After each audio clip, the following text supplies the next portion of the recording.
Welcome to another episode of Nybo Sport. Today I'm in the studio with one of my good friends. Maybe introduce yourself. Yes, sir. Welcome, Nybo.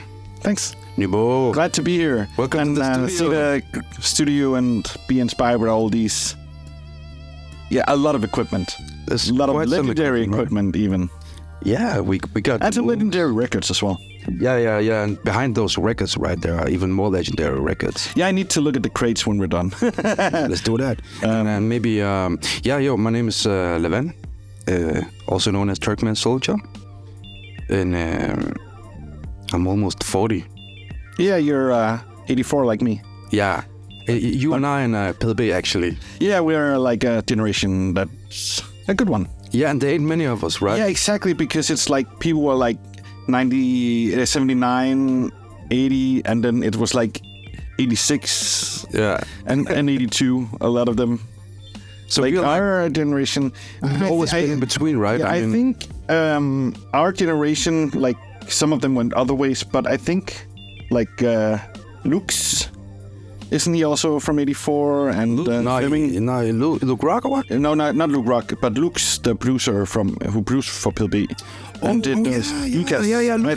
I think, yeah, and Fleming also, Love that, Bjarke, calling himself Fleming the rapper. I think he's also 84, maybe.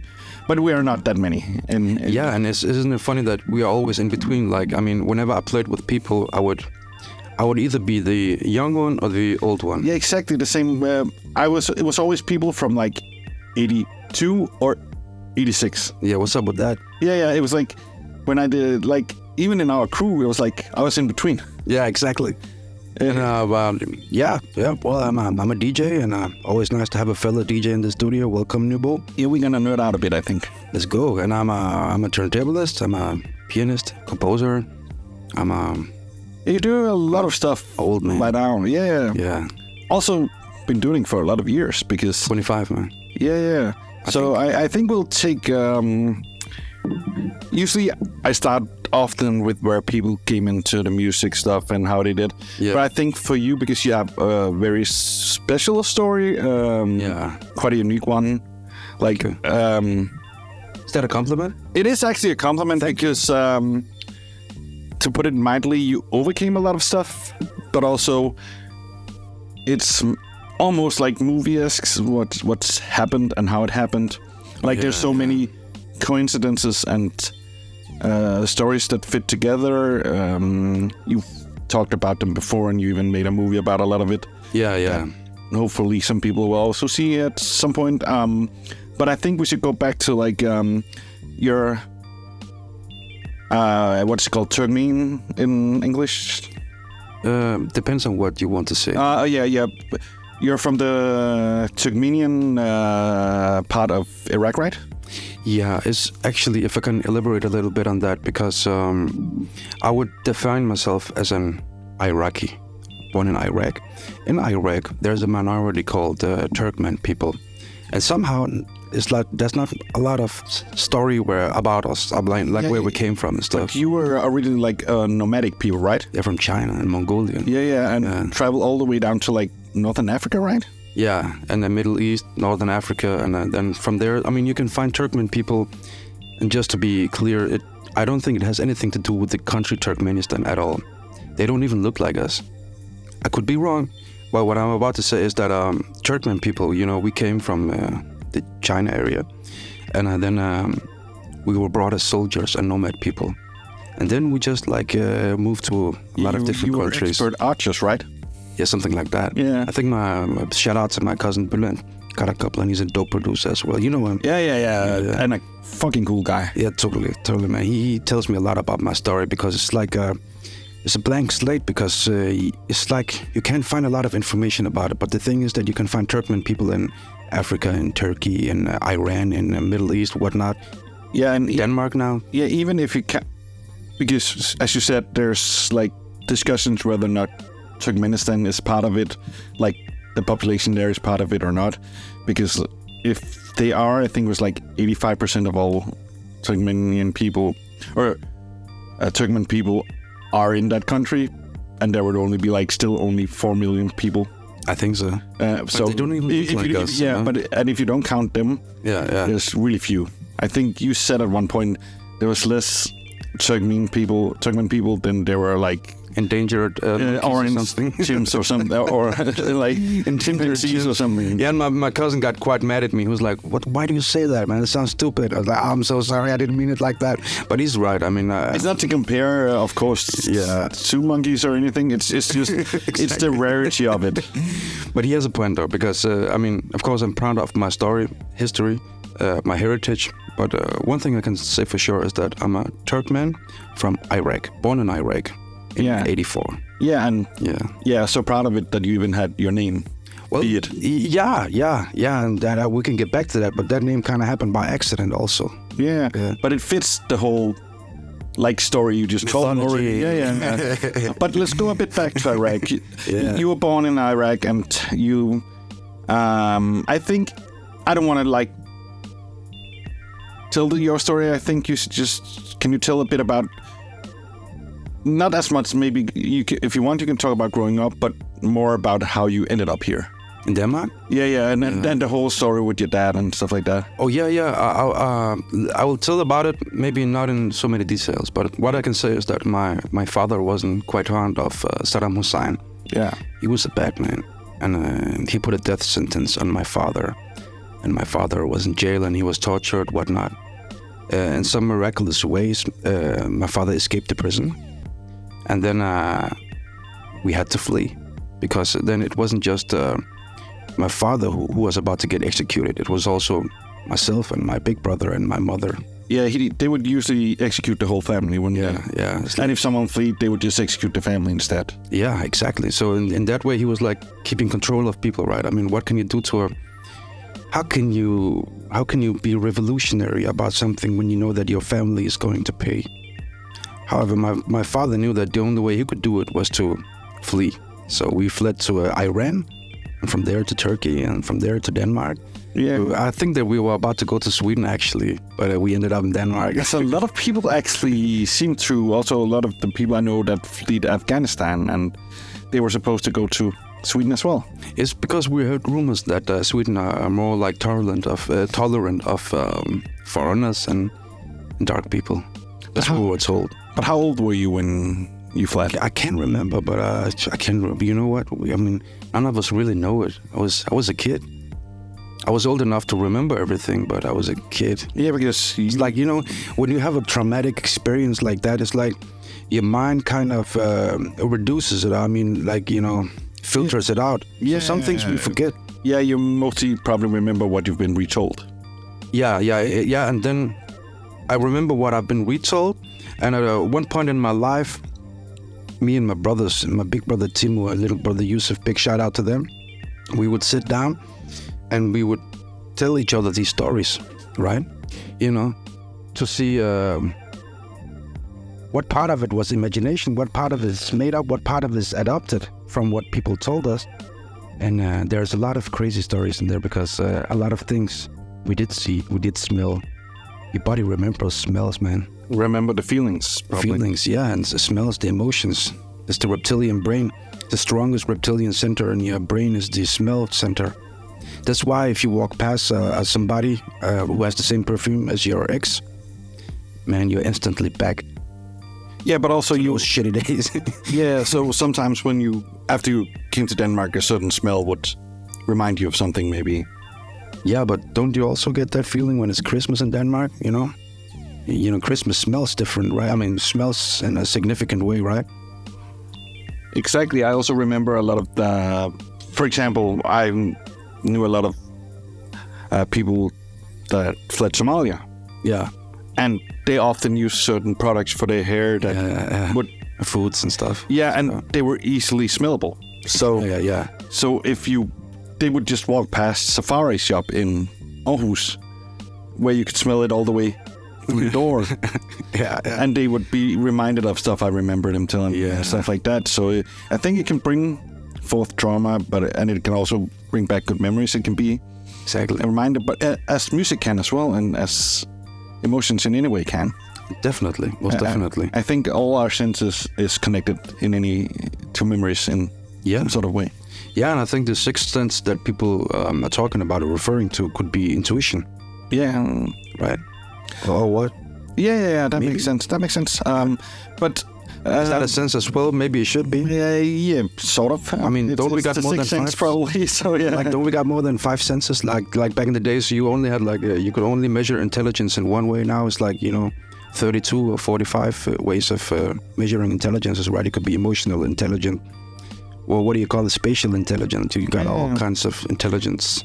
Definitely. Not because we need to go too much into depth with your story, but still, you came to Denmark. You were at the Danish fugitive camps and Yeah. all that, and then you moved a bit around in the country, right? Yeah. Because you were in Sønderborg and you were in Aarhus as well, or Yeah. It's first we came to, when we arrived in Denmark, we went to Sandholmlejren. That's like a refugee camp. You heard about that place? Right? Yeah, I know a lot of people that were there. You want to hear some crazy? When we came there, right?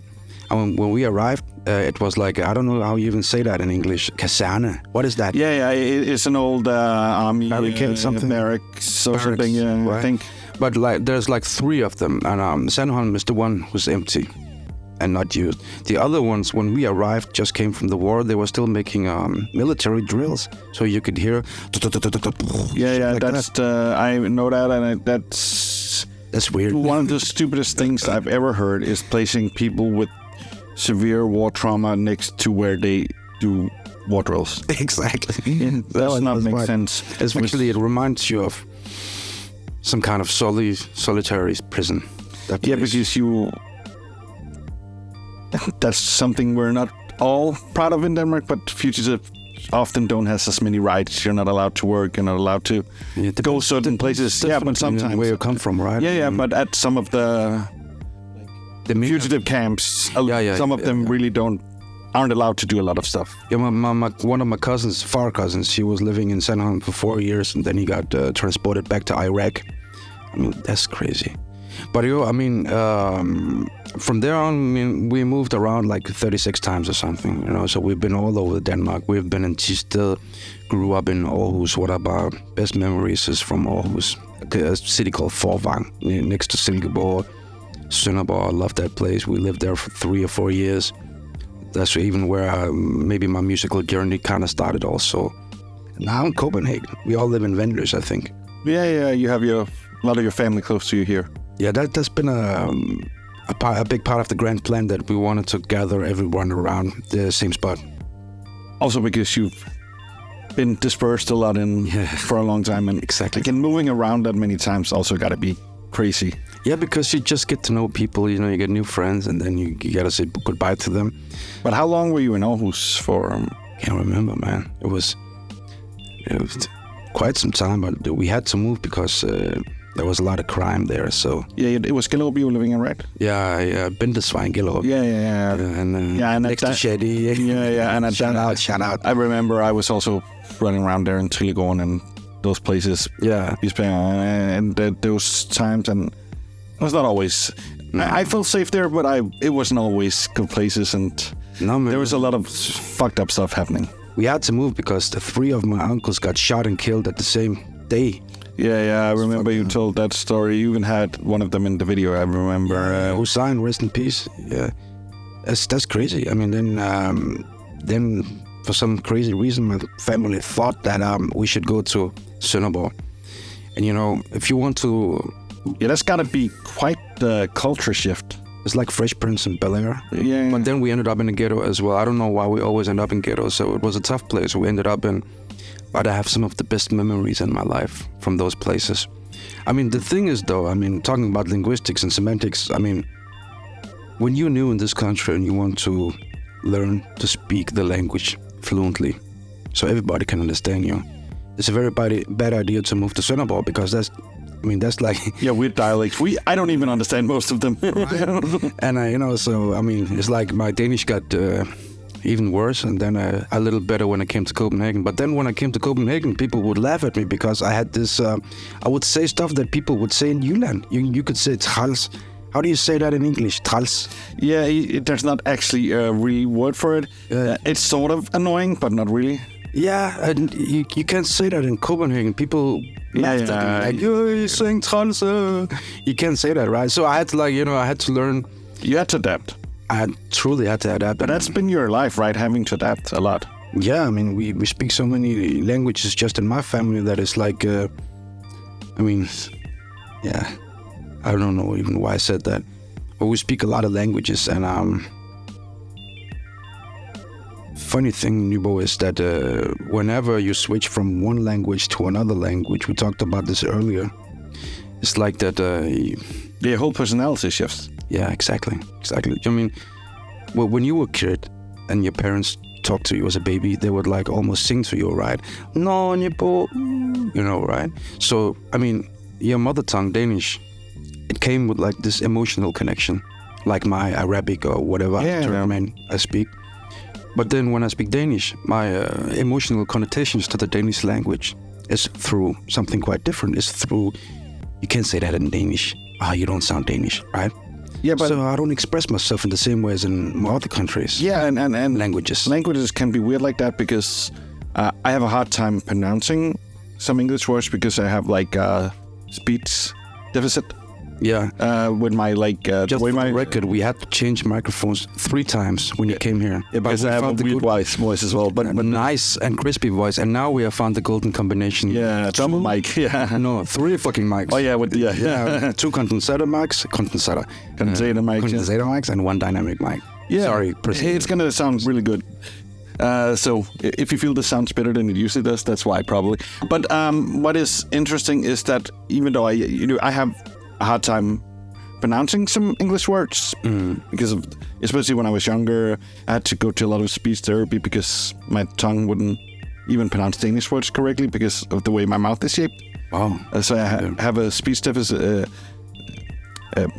like that. But when I was around 9 or 10 years old, I would only think in English and I would only write in English. That's cool. Because I had discovered English, and I felt, I don't know why, I felt I could like express myself better in that. But also everything I consumed was in English. Yeah. I was watching a lot of wrestling that was in English. I was watching a lot of movies. Cool. My dad lived at Thulebasen up in Greenland. Shout out to the Greenland people. Yeah, exactly. Although they actually dispersed him to make that base, so that's not good. But he would bring home movies on VHS tapes that sometimes weren't even in cinemas here back then, because they didn't have a cinema up there, so they just showed the movies on TV. And then he would just record them on VHS tapes, so whenever he came home, he had a lot of movies, and then... That's cool. Then but they didn't have subtitles, so I just learned English by watching that.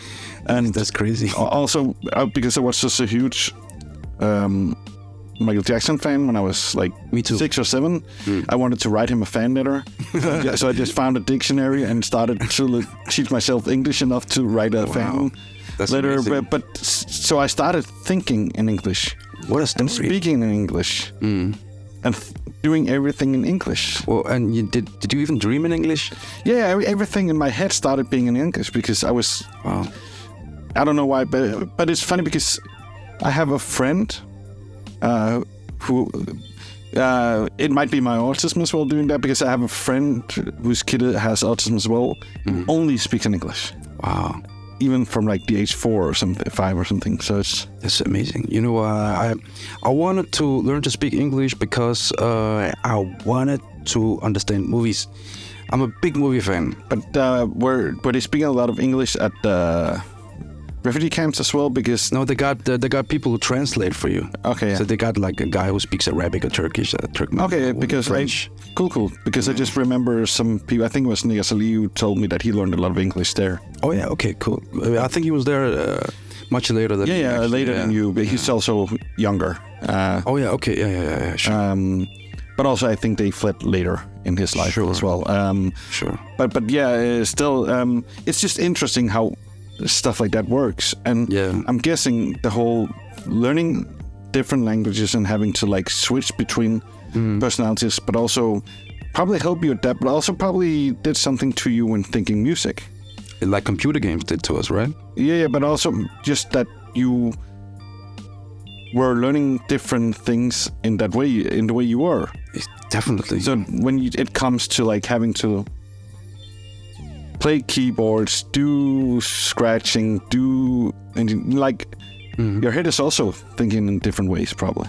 Yeah, because I mean, if you take a beautiful language like the Turkish language, right? You can say 29 words in one word. Isn't that crazy? Right?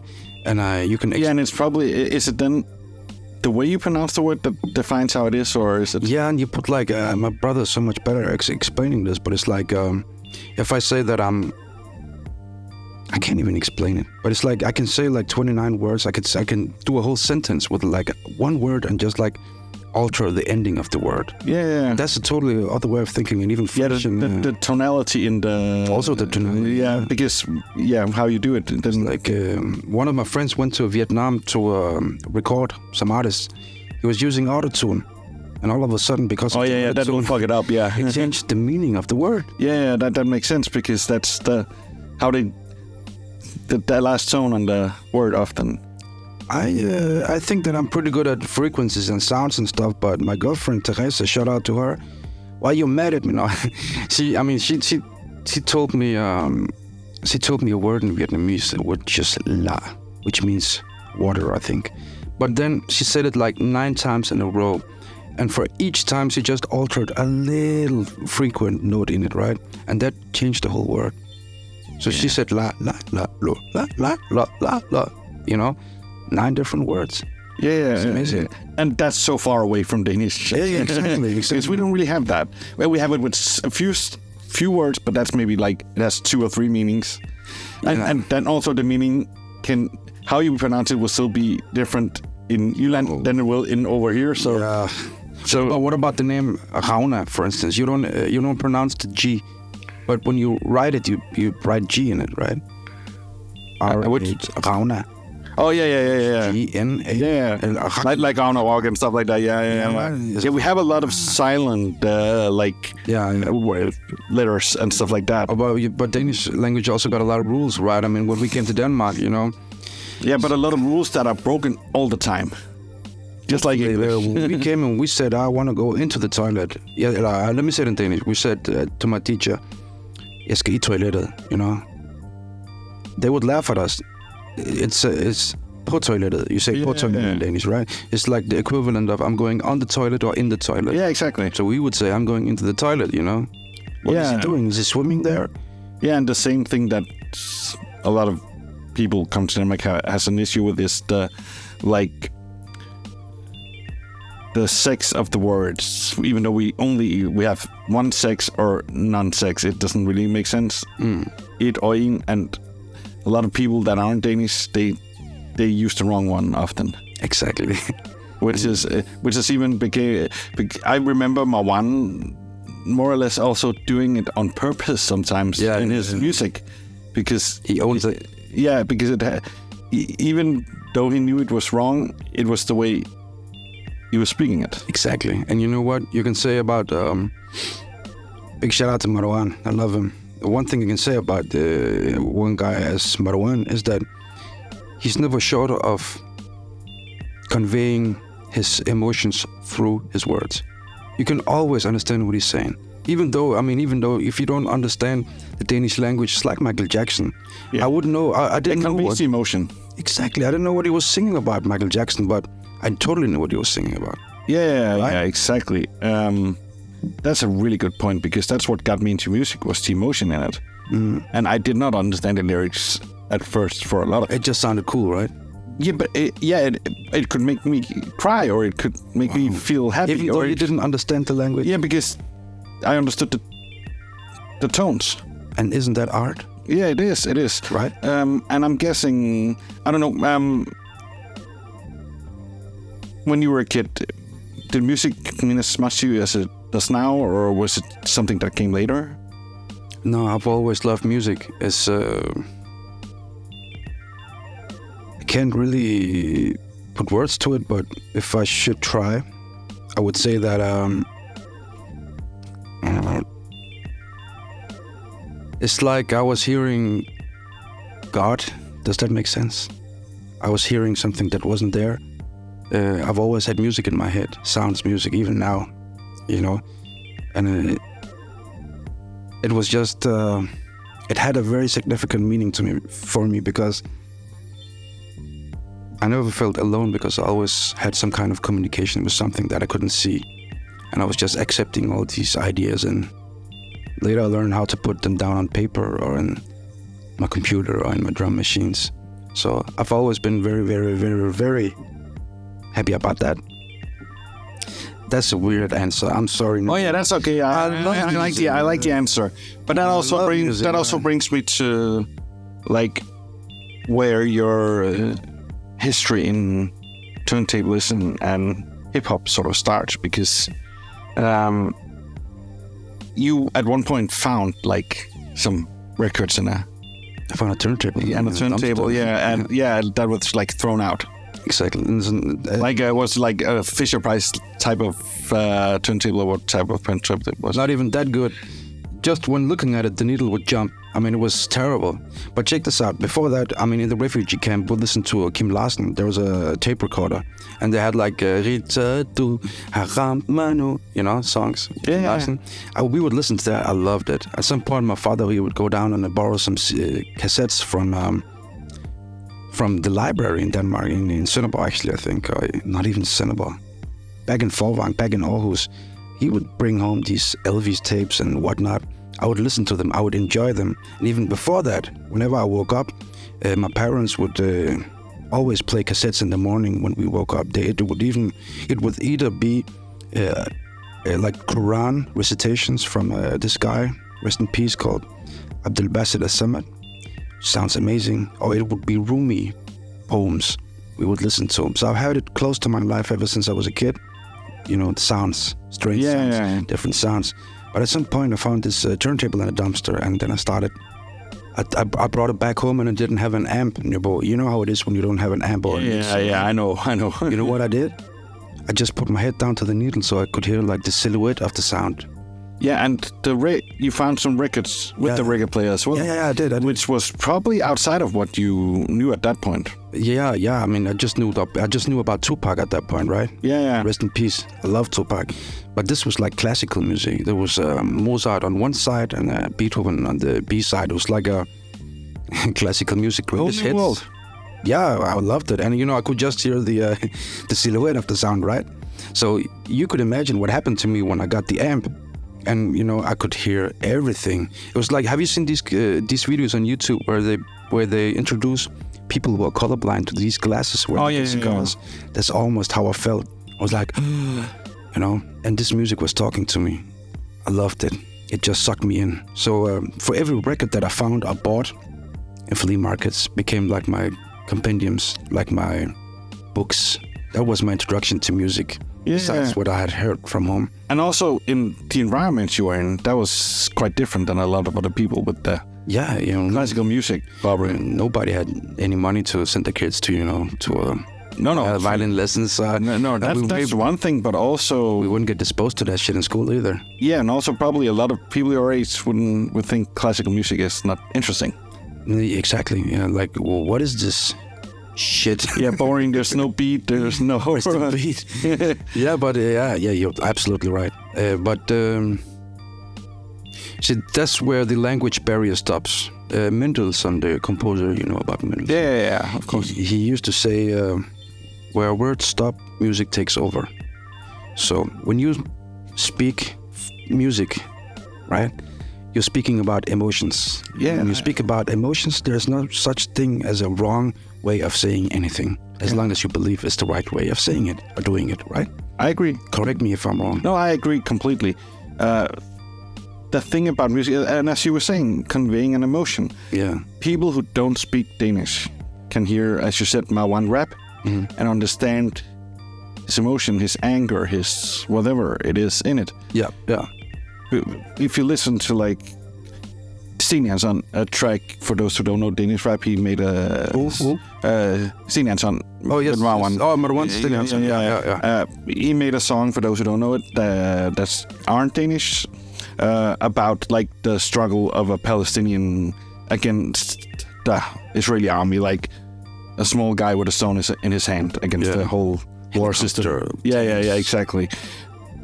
Even if you don't understand the words, and also he had a Palestinian rapper, as far as I remember, on the remix, or Lebanese, I can't remember, but I didn't understand any of that. But I understood the emotion that was behind that. And the other way around, someone who didn't speak Danish would understand the anger, the struggle, the whole emotion behind it. Even when it's not just the music, even when it was the voice and the way the words were rapped. And isn't that amazing? Exactly. So music has always had that effect, I think, because even you can also see it in ways that I think is very interesting in when like funk or jazz or stuff like that came to countries that didn't really know about it, or when psych rock came to Iran, for example, and the way they shaped it with funk, or the way that it came to some of the like Western African countries with some of the funk, and they maybe had one level. Yeah, and then they heard a Stevie Wonder record. Yeah, and then they were doing something that was their version of that, and then they created a whole new musical language because of that language. And that's when we accept that when you imitate something, it's never the same, but something magical or something beautiful happens. Yeah, that's also, we come from hip hop, and hip hop is exactly that. Exactly. You take something from something and create something new. You recontextualize it. Yeah, exactly. And that's what a lot of the music that I love is that. And also some of the music you probably grew up with was that from where you're from. Manjo and Kurtalan Express from Turkey especially, and that was heavily influenced by funk, synthesize and score music. Yeah, but also made in a very different way. Totally. It sounded very different, and also fucking good. Yeah, and also when you have the Arabic sounds, or when you put like quarter notes in instead. That's crazy. And then get it. What do you think they love the pitch bend on the keyboards? Because you can hit a quarter note on a keyboard with a pitch bend, right? Yeah, that makes sense. They would make excessive use of that because they could do it. But also sometimes because it was in a system that has quarter notes, it wouldn't even. It would be shifted like a quarter of a note down compared to what it would be. So the ground note would be different. Totally. But you would have like a weird sensation that it was like it's there, but it's not bent. Yeah, it was bent. Yeah. So even if they didn't really necessarily, sometimes they even wouldn't really use the quarter notes. They would just use half tones or like. Then they would still start sometimes in a quarter note that was off from the Western music, and I really like that. Isn't that wonderful? It really created something new, and you even had the same thing in Asia, and you have and that's where it becomes sort of a universal language because it's conveying the emotion. Also, a lot of the way it was used in Iran or in like Ghana, or like it was used a lot for not just emotions, but for political reasons, or for like protests, like the way because you couldn't always say it directly. Sure. So you could do it like through music, you could do it through movies as well, but you couldn't do it directly. And that's a privilege that we have today, and that's why I think that every artist has like it's important for every artist to speak up when we can. Yeah, since you have the opportunity now, yeah. You have people who who risk their lives just to say something through art, and we can do it. And some of us don't even do it because we're afraid, like. Yeah. You know. Yeah, and some of them were like made of, like if you take Rob, his band was like a military band. That's crazy. Like Fela Kuti, it was like really protest. Yeah. The water gets no enemy and whatever, and it's crazy. But in Iraq, there's always been a very beautiful and long lineage and heritage of doing art. in so many ways. And we talked about it once, that you convey the artist in Iraq and in the Middle East as the servant of the people. Remember we talked about that? Yeah. Because when you get caught up in society, right, you have to pay taxes, you have to pay rent, you have to do this and that, and what happens if you can't do it? Will you get homeless? Can you eat? Blah blah blah blah blah. All these stress factors, they sometimes they disconnect us from our emotional beings that we are. So you would go to a place where there were artists who would do poetry or play music or sing or whatever, do a painting. And just by observing these people, you would get reminded that you also once was a creative person. But also it could be a refuge if you are also suffering. Definitely. I feel that art is the most important when everything is not right or when everything is not good, because it has way more of fuel. Yeah, but also the whole its importance for society gets way bigger. That's also why you see the best music, in my opinion, is often created through struggle. Yeah, after-war music, post-war music also, right? Yeah, but or just like recession music or sure. like whatever it is, because whenever it's like a balance, because at some point when things are not that well, people get to a point after a certain time where they feel that they just want music that's about nothing because they want to escape that. And I don't always feel that's the good music.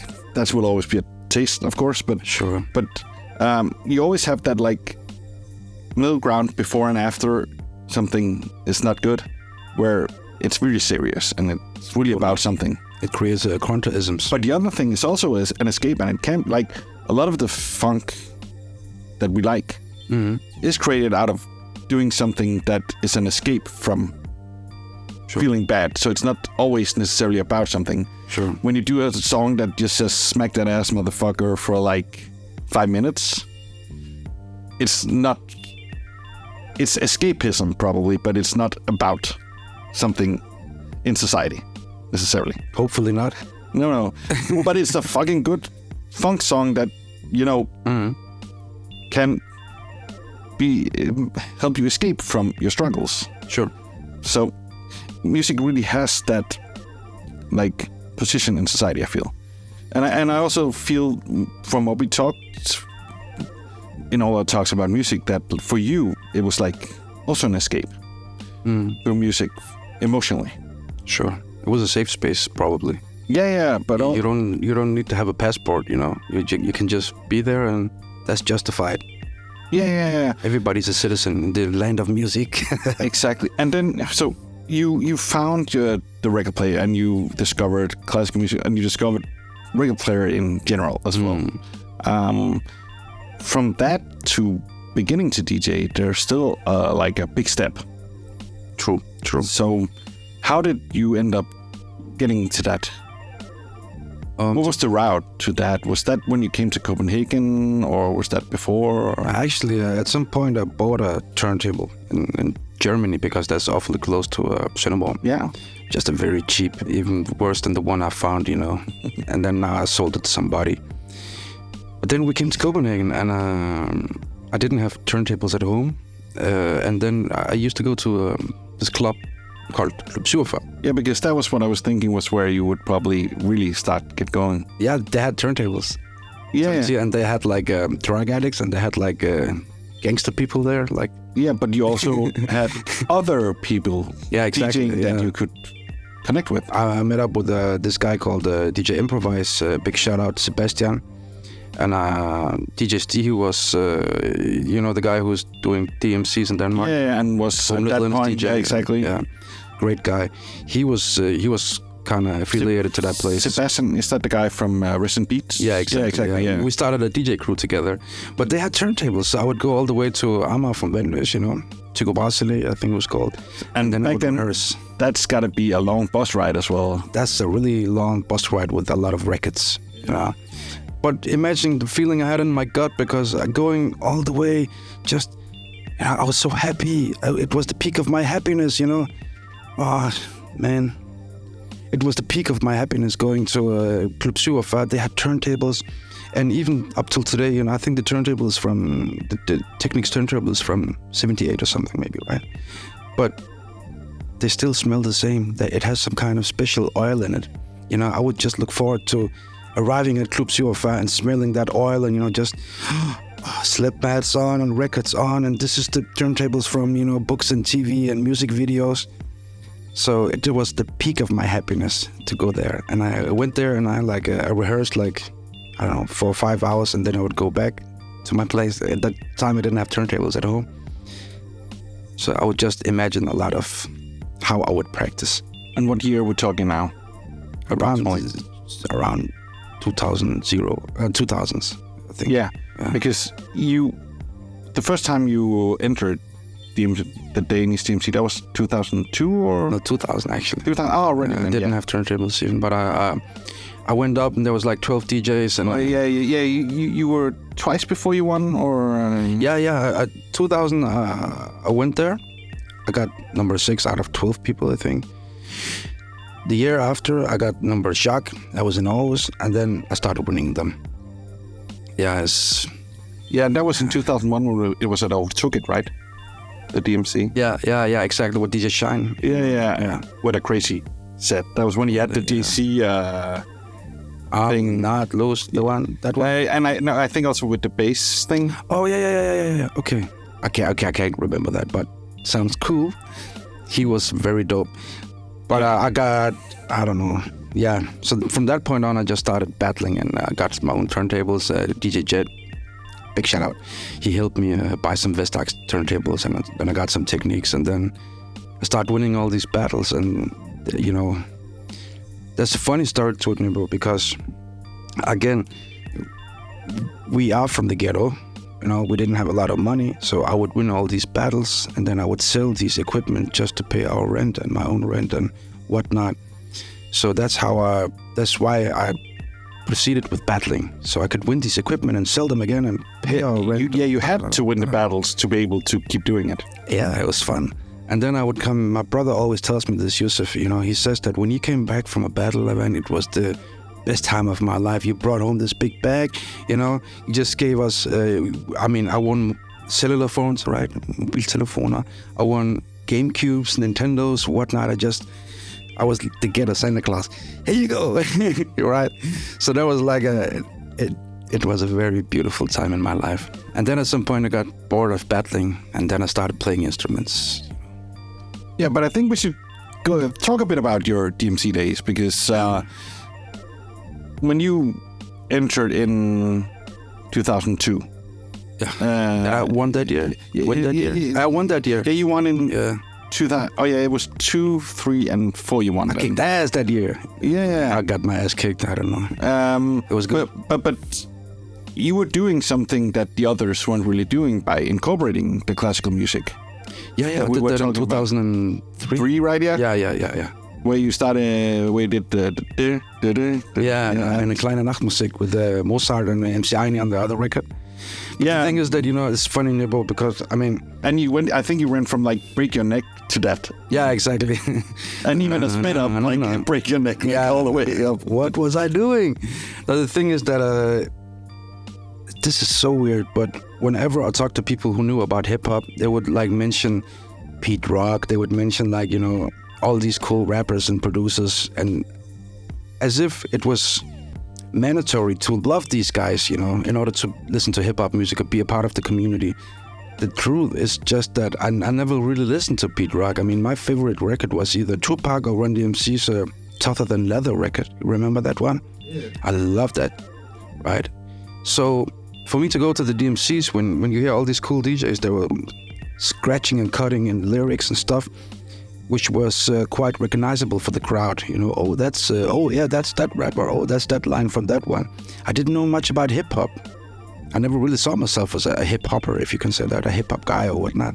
So I would just bring whatever I found cool. And at that point, I think that Mozart I still think he's cool. Pretty cool cat. and Busta Rhymes. I love Busta Rhymes. So I always felt outside, man, because everybody was name dropping these records, and I had like 4 or 5 records that I really loved, that I had. I mean, Moment of Truth record with Gangstar. I love that record. Legendary. But then people would tell me, oh, but did you listen to this one with the Gangstar? Did you listen to this record? And I was like, yeah, I listened to it, but it didn't like capture me. And then people would get offended, and I didn't know what to do. I didn't know what to say because am I an imposter? So you sort of had an imposter syndrome? I've always had that. But I mean, but even back like then? an outsider. Oh, yeah. Totally. Bro, I was 18 when I won, and I was the first foreigner who won. I was the kid. I didn't even have turntables. Not only the first foreigner one, but also one doing something that wasn't really typical and wasn't done before, really. But how was it then when you went to London? Oh, so it was amazing. First time it was that. Because that's awesome. got to be...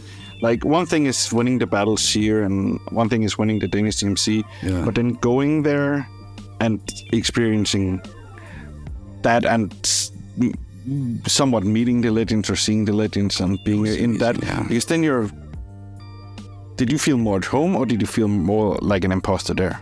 No. Where do I start? It was a great experience. It was amazing. Also that, it's just, being a refugee, I really hate to travel. Even when I sit in the bus and it gets a little dark, I get flashbacks from when we was refugees, right, fleeing. So for me to go to London even, which is only like, 1.5 hours away from here, I would get so nervous and I would get so anxious. I had so much anxiety and panic attacks, So whenever I arrived at the DMCs, I was like, I wasn't quite myself. It's like, so it felt kind of strange, but at the same time, I would... I would recognize some turntablists over there, and I would be like, okay, this is nice. I remember these cats from these videos. That would be nice. But the whole travel aspect of it kind of ruined it for me. So the first time I was there, I didn't even get through the eliminations because I got like a panic attack during my set. The second time we went quite good. The former world champion had me as a world champion, and I don't know, people thought that I did great and stuff. And then the last year that I competed at the World Championships was in 2004. And at that point, I had just returned to my home country for the first time in Iraq. And I was this close to getting killed by American soldiers. So I was like fucked up in my head. I had so many traumas with me, and also seeing my people, my family back in Iraq being so poor and everything was so terrible. I got food poisoning by drinking the water. Everything was fucked up, Yeah. So when I came back to the DMCs 2004, it really didn't mean anything to me. It was just, why am I even doing this? But was that also around the time where you started getting like bored of the battles, or? Yeah, but I really never liked to battle, to be honest with you. I really just... Yeah, it's not really in your personality, that whole thing. You can measure dicks in other ways. I don't like to measure dicks. Oh, titties or whatever you say. I'm guessing you still like the performance part of it and the creative process. Listen, I love it. When I wake up in the morning till I go to bed in the night, I mean, the best thing I know about, one of the best things, is to learn new stuff. Study, learn new stuff. Wow, explore and experience. It's like you're witnessing and exploring at the same time. And I love that aspect. And you gotta remember, back then, to do a set for DMC, it was a way different. You had to be digging and actually finding records and getting a new copy because you had practiced it and it was too worn. You remember that, right? No, and not me personally, because I've never really been one that practices. I just do. But you just do it. I've never been. You're great at it as well. Thanks. Listen, I had a Bob James record which I had 8 copies of because it weared out. Yeah, but I remember the people I knew that was doing it, and the legends I saw doing it would have that issue. And I remember sometimes they would go just give up. Oh yeah, because. But also, I remember them someone maybe writing on Rapspot board like, does someone have this record I needed for the battle? Exactly. Like, it was so difficult to get records. Also, I mean, rest in peace, Preacher Man. He had a double set of I think it was Big Pimpin' or something with Jay-Z, right? And I so badly wanted to get that 12-inch because I wanted to beat Chaco with it. And he was so difficult to get in touch with sometimes. It's like I tried for like 4 months, calling him like every second day. Hey, preacher man, I'm coming now. Oh, today's not good. Da, da, da, da, whatever. Rest in peace. But I mean, like getting a record at that point in time was so difficult. And you were happy and you were lucky if you got like a double copy of something. Yeah, and I remember sometimes we would order from like the US, and it would take like 8 weeks for them to arrive. And it didn't break the journey? No, usually not, but we usually also ordered like a good amount. Like we went... okay. We were pooling together to order or something. Okay, yeah, because also the shipping was... But some records, even though we had like designer sounds, were static, and a lot of the other René... Shout out to fucking Stan. René and all the other, like, it was legendary DJs in each genre. Wow. Like that record store was the craziest for me ever, because it was a community. Yeah. They had 3 record players next to each other as a listening booth, which means that I met a lot of people, because I didn't, until I was like, there was like one person listening to hip hop in my city before but he moved, he's 11 years older than me. Wow. Or something like Sade One. He actually records in a studio next to here with Steven. But legendary producer and graffiti writer as well. But he had moved away, and then there's like Peaceful James Savona, who was 2 years younger than me, who was listening to a bit of hip hop, but not that much in that time. So it was not until I met like Hage when I was like 15, 16. Wow. Before that, I was just writing for and doing stuff for Undergrund, but I didn't know anyone personally that really listened to hip hop like that.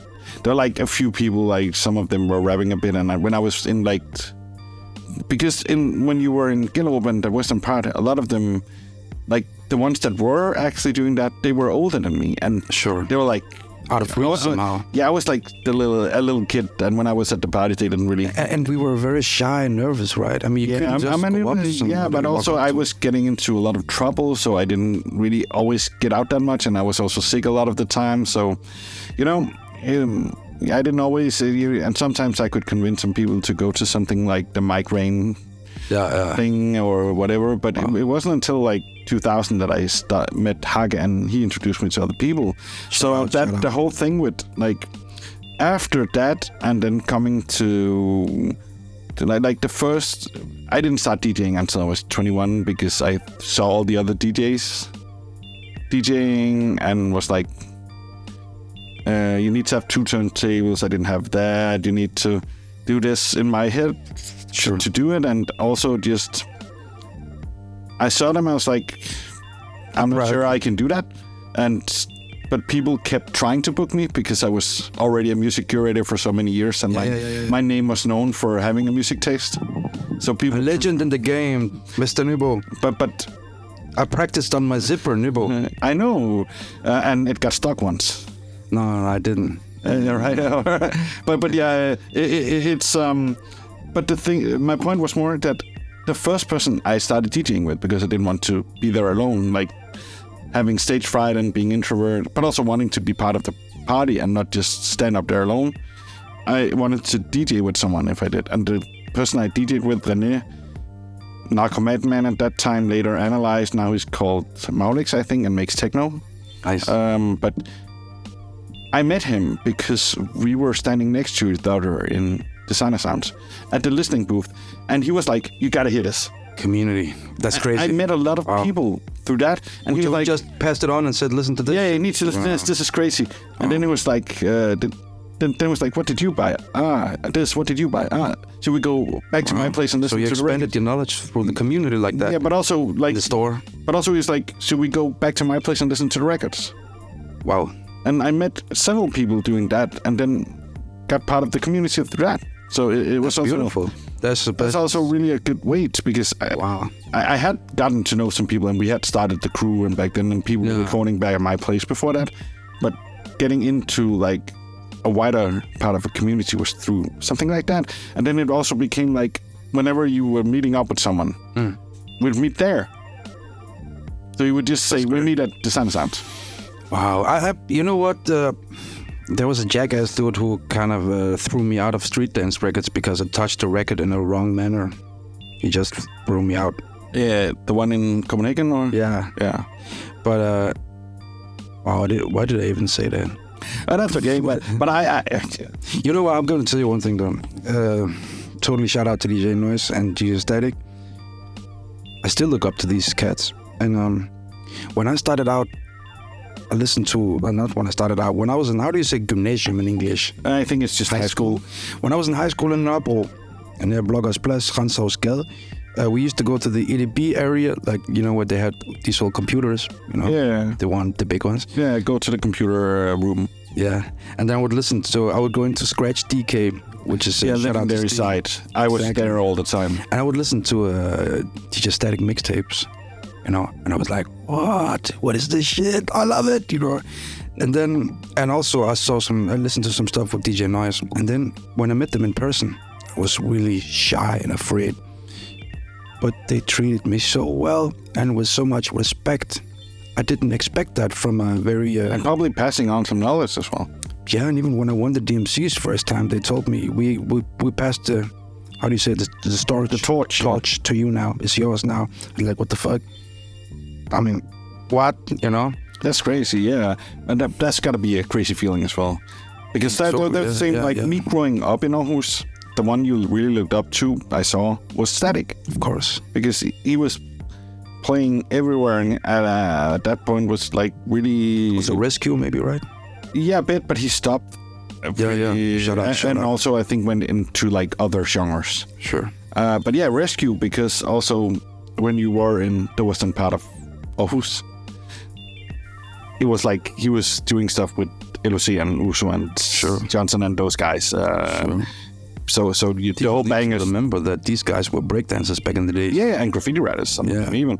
That's why the ironic thing was that a lot of people downtown didn't feel that the people from the western part of Aarhus was hip hop enough. Wow. But they were the ones doing breakdance, and they weren't. And they were the ones doing graffiti, and they weren't. And you know, like stuff like that. See, because it was a different type of hip hop. And understand. I'm also the person that can say something is not hip hop, but for me, I've always liked so many different genres within what I consider to be hip hop.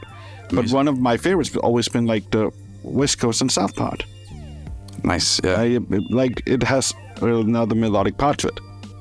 I also love boom bap. I also love like the hardcore Chicago and Detroit shit, and like I love so many different genres. But my favorite rapper's always been Tupac. It's always been Scarface. It's always I love Tupac. Yeah, exactly. I grew up on Tupac, and I grew up. But when you were with a lot of the people that were my age, like the older ones were the ones that were the breakdancers.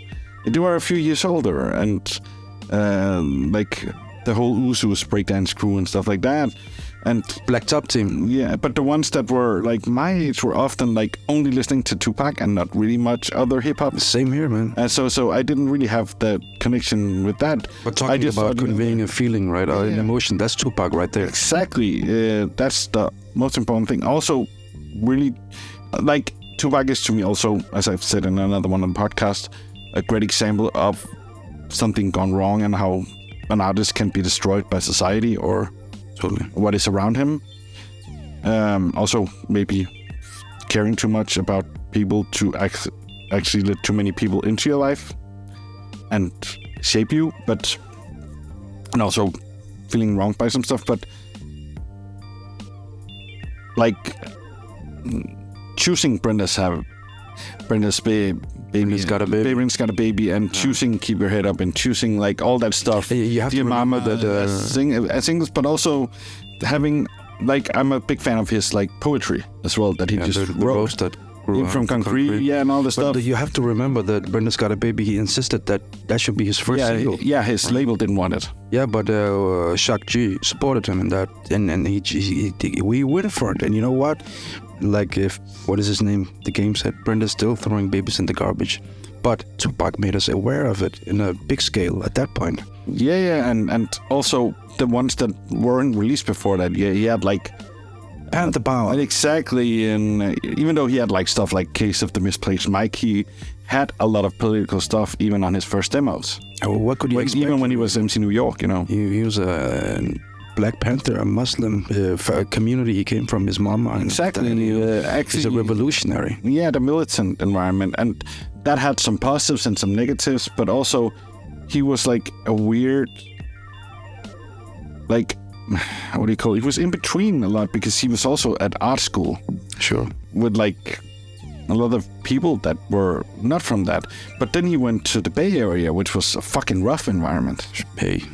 So it was like, so he was like part of both worlds in some way, in the beginning at least. A legend, rest in peace. I mean, I have the same gut feeling about, I have the same respect and admiration for Tupac as I have for Mike Tyson. And we will get back to that after a small pink break. Is that all right? Yeah, I think we should maybe listen to something from your earlier works. Do you have something, or should we just put something in? My greatest hits? Yeah, like maybe some of your early works. Yeah, sure. Yeah, but let's do a break and then we'll...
And it was like a track from the early days. So this could also be an interesting segue into, because you started as a turntablist. I did. And then you got into producing.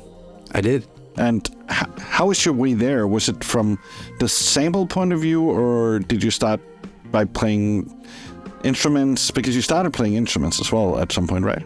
Yeah, when I was in high school, I would sneak down when we had German lessons in school. I do speak fluent German, but I didn't like the teacher at all. He was weird and he was racist, and I can't say that. He was a douchebag. However, when we had German lessons, I would go down to the music room where they had a grand piano, and then I would start just playing on the piano, and then I taught myself how to sight read and write the sheet music and play piano at that point. And then that's how I started with instruments. And then all of a sudden, I always wanted to produce, but I didn't know how to get started with it. And my mama, big shout out, she's so sweet. I convinced her to go down to Danske Bank. It's like Danish National Bank with me. And convinced the guy to give me a loan. She was like vouching for me. He's a good kid, he will pay back, I had to show him my papers, the guy in the bank, and he gave me like a loan for 30,000 Danish kroner, which at that point maybe is crazy lot. $5 million now. Well, it's not $5 million. However, I went down to the superstore Jensen, now Forsound, and now now bankrupt, but yeah. I love that place and the guys in there. However, I went. You could try stuff there. I could, which was the dopest part. I would just go there to just also see if there was any new DJ equipment, or was there any new, like when I had my home studio equipment. That what? Yeah, I know what you're talking about. You're just explaining my dream place. I love that place. When one of my teachers at the conservatory, he said that Niels, big shout out to him. He said that Levent, do you know where I get my inspiration from? And I was like, no. And then he was like, from Turkman, the music site where you can buy gear. I get so much inspiration from that page event because I just want to buy this instrument. It's a new tool, and then I can do this and that and whatnot, Anyway, with these 30,000 kronas, I went down and bought a computer, Mac something Pro, and I bought Logic 7 or 8 at that point. And then I started producing. No, I didn't. Actually, I bought it and then I brought it home and I opened up my computer, installed Logic. At that point, it came with like a lot of CDs and a dongle. And sound banks and stuff like that? Yeah. And then I opened my laptop and then I looked at it and I was like, oh my God, why did I do this? Oh, fucking 30,000 kronas. What? I closed it again and I didn't look at my computer for like 3 months. And then I overcame my the challenges of not knowing what I was doing, and then I opened it up and then I started producing. So that's how it all began. I think it was in 2007 or something, maybe. I started making beats, and then I started buying drum machines. As you can see in the studio, I've been collecting for 25 years now, gear. But your first one, was that MPC 60 or which one was that? No, there was 2000 or what one? No, 2500. Oh yeah, okay. The big one. Yeah, that one actually. That's the first MPC I ever bought. Oh, okay. Yeah, it's the original one. That one. Yeah, that's the original one. It also has old stickers on it. The funny thing is, like, I made like hvordan siger du sparkris på engelsk? Yeah, piggy bank. A piggy bank. I made my own piggy bank, which looked like a little box, and I painted on it so it looked like an MPC. With the 16 pads and the jog wheel and whatnot. That one. And then I started putting money in it, and then after some time I had enough money, then I broke it open and then I went down to Forsand and bought that bad boy over there. From that point on, I just started experimenting with drum machines and synthesizers, and I've been collecting synthesizers and stuff ever since.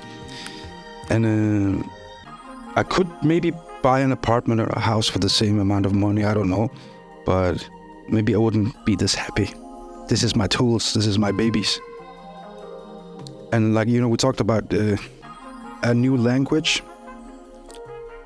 Semantics of a new language gives you a new personality.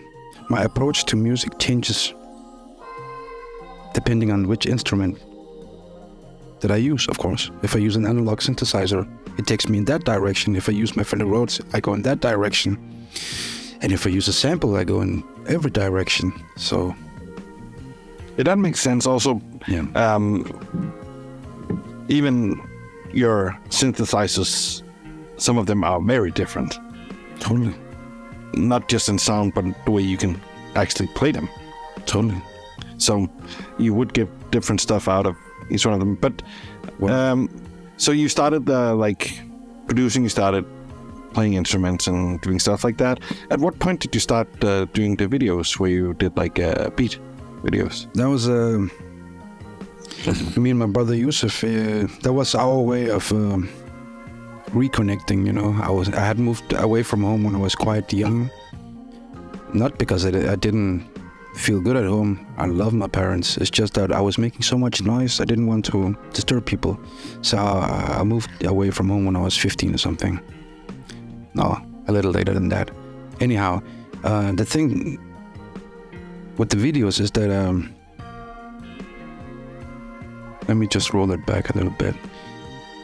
I love making videos because I feel that it's a very nice way of communicating with people and putting my art out there. I don't do it, to gain popularity or whatnot at all. I just do it because I think it sounds so corny, but sharing is loving. When you share art, it becomes bigger. When you share knowledge and you get knowledge, everything grows bigger. And that's just my way of communicating and giving back to something. So, and at the same time, Yusuf, my brother, he's into videos and films and whatnot. But was that the way he got started in videos, or was he already doing that at that point? I think he was also getting started with my first beat video, and and we got to hang out whenever I did a beat video. He came to visit me, we had fun. That was like our way of hanging out. And then it escalated, and then I just started doing them myself, and then he came back into it again, and he did his own things, and he's also a very big musical inspiration for me. He's very, very talented. He's a better musician than I am, for sure. He's perfect pitch. He can hear something and just play it. Yeah, but knowledge. also having perfect pitch can be a challenge as a musician as well. Yeah, yeah. Well, sometimes he will hear his neighbors playing music, and he'll give me a call and say, "I can't take this anymore. They don't sing in key, and they play wrong notes." And yeah, exactly. And also, the digitized tones are not in the correct pitch always. If you have perfect pitch, it can like fuck your head. Totally. I mean, imagine. Like, I can't hear autotune. I can't hear. You have like perfect pitch. Yeah, I can't hear those. I feel I get nauseous and I have to throw up sometimes with some of that, because it's not natural in my head. Well, what color is my shirt? Your shirt? Black. Black, right? If you're used to this being black and you just close your eyes and open it again and it's white, and that's the greatest mindfuck ever. And that's people with perfect pitch. I mean, if all of a sudden the colors and stuff starts shifting around, I mean, of course it messes with your head. I don't have perfect pitch. I have relative pitch, but I mean... You have a really good pitch still, because thank you. That's clear, because you have a great understanding of it. Oh, thank you. Yeah, but I mean... sometimes if I hear something, I can play it and stuff, but still only relative, because the auditive memory of a person, a regular person, not superheroes like you and Yusuf, which has perfect pitch, which I admire, by the way. Us ordinary people, we can hear auditive sound for like 4 seconds, and then it's out of our memories. Only 4 seconds. You can always remember the intervals between the notes, but you can only remember a note for 4 seconds. Now imagine that. I remember the thing that I had to do when I was a kid, and they were like testing me for that when I was at the hospital with some other stuff, and they were doing that. It was like they will play me a note, and then I would come back a week later, and I had to tell them which note it was. That's fucked up. Again, play the same. Which one was it that we played last time? Wow, that's amazing. That's so admirable and cool. Yeah, but it's also, as I said, it's a challenge. It can also be interesting, but I don't know. But I'm guessing it's a challenge for him as well sometimes. Yeah, but the thing is that the perfect pitch, there's also something called textural pitch. Have you heard about that? No, but I'm guessing what it is, because it's like, is it more like how things fit together even though they're not in pitch, or? I would rather say it's the embodiment of the instrument. For instance, I don't have perfect pitch, but if you play a low C and I hear it, I can instantly find it on, let's say, my Fender Rhodes, because I know how my Fender Rhodes feels in that lower C pitch. Yeah. So it's like a textural thing. I remember the textural feeling of the distortion and stuff like that. I can remember that, but I wouldn't be able to say that's a C, but I will be able to go there and just push on the C and say, oh, that's this one. Yeah. Also, it's not necessarily the memorization of what note. It's more that it's the same. Yes, note. Yes, exactly. Like, for instance, Yusuf, it's not like...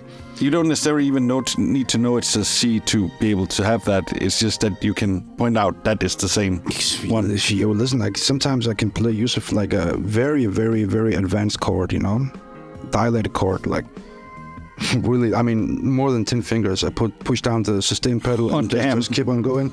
And then he can play it, but he's not able to say, oh, that's Jesus 5 minor / 7 19. Yeah, because if you don't really read notes or have that, it's not necessary. Then you won't know what it is. I don't even really do that because I don't. Yeah. So it's more like, as you said, a sort of weird memorization of the brain, but also like it's often something that people with autism, as I do have, because it's the same way your mind is working. Sure. That makes sense. Everything has to be in like this box or this box. And if it's slightly outside the box, it doesn't fit in. Makes a lot of sense. And with tonality, it's in the box, but also the tonality for me, it's a weird thing, because it's also a lot about the exact like space between the notes. Yeah. So it can be. That's why I love hip hop a lot, because it's often actually not on pitch. but often the space between the notes is correct enough for it to do that, or it can be just slightly enough off that it gives me like a cringe feeling, but not that I need to throw up. That's cool.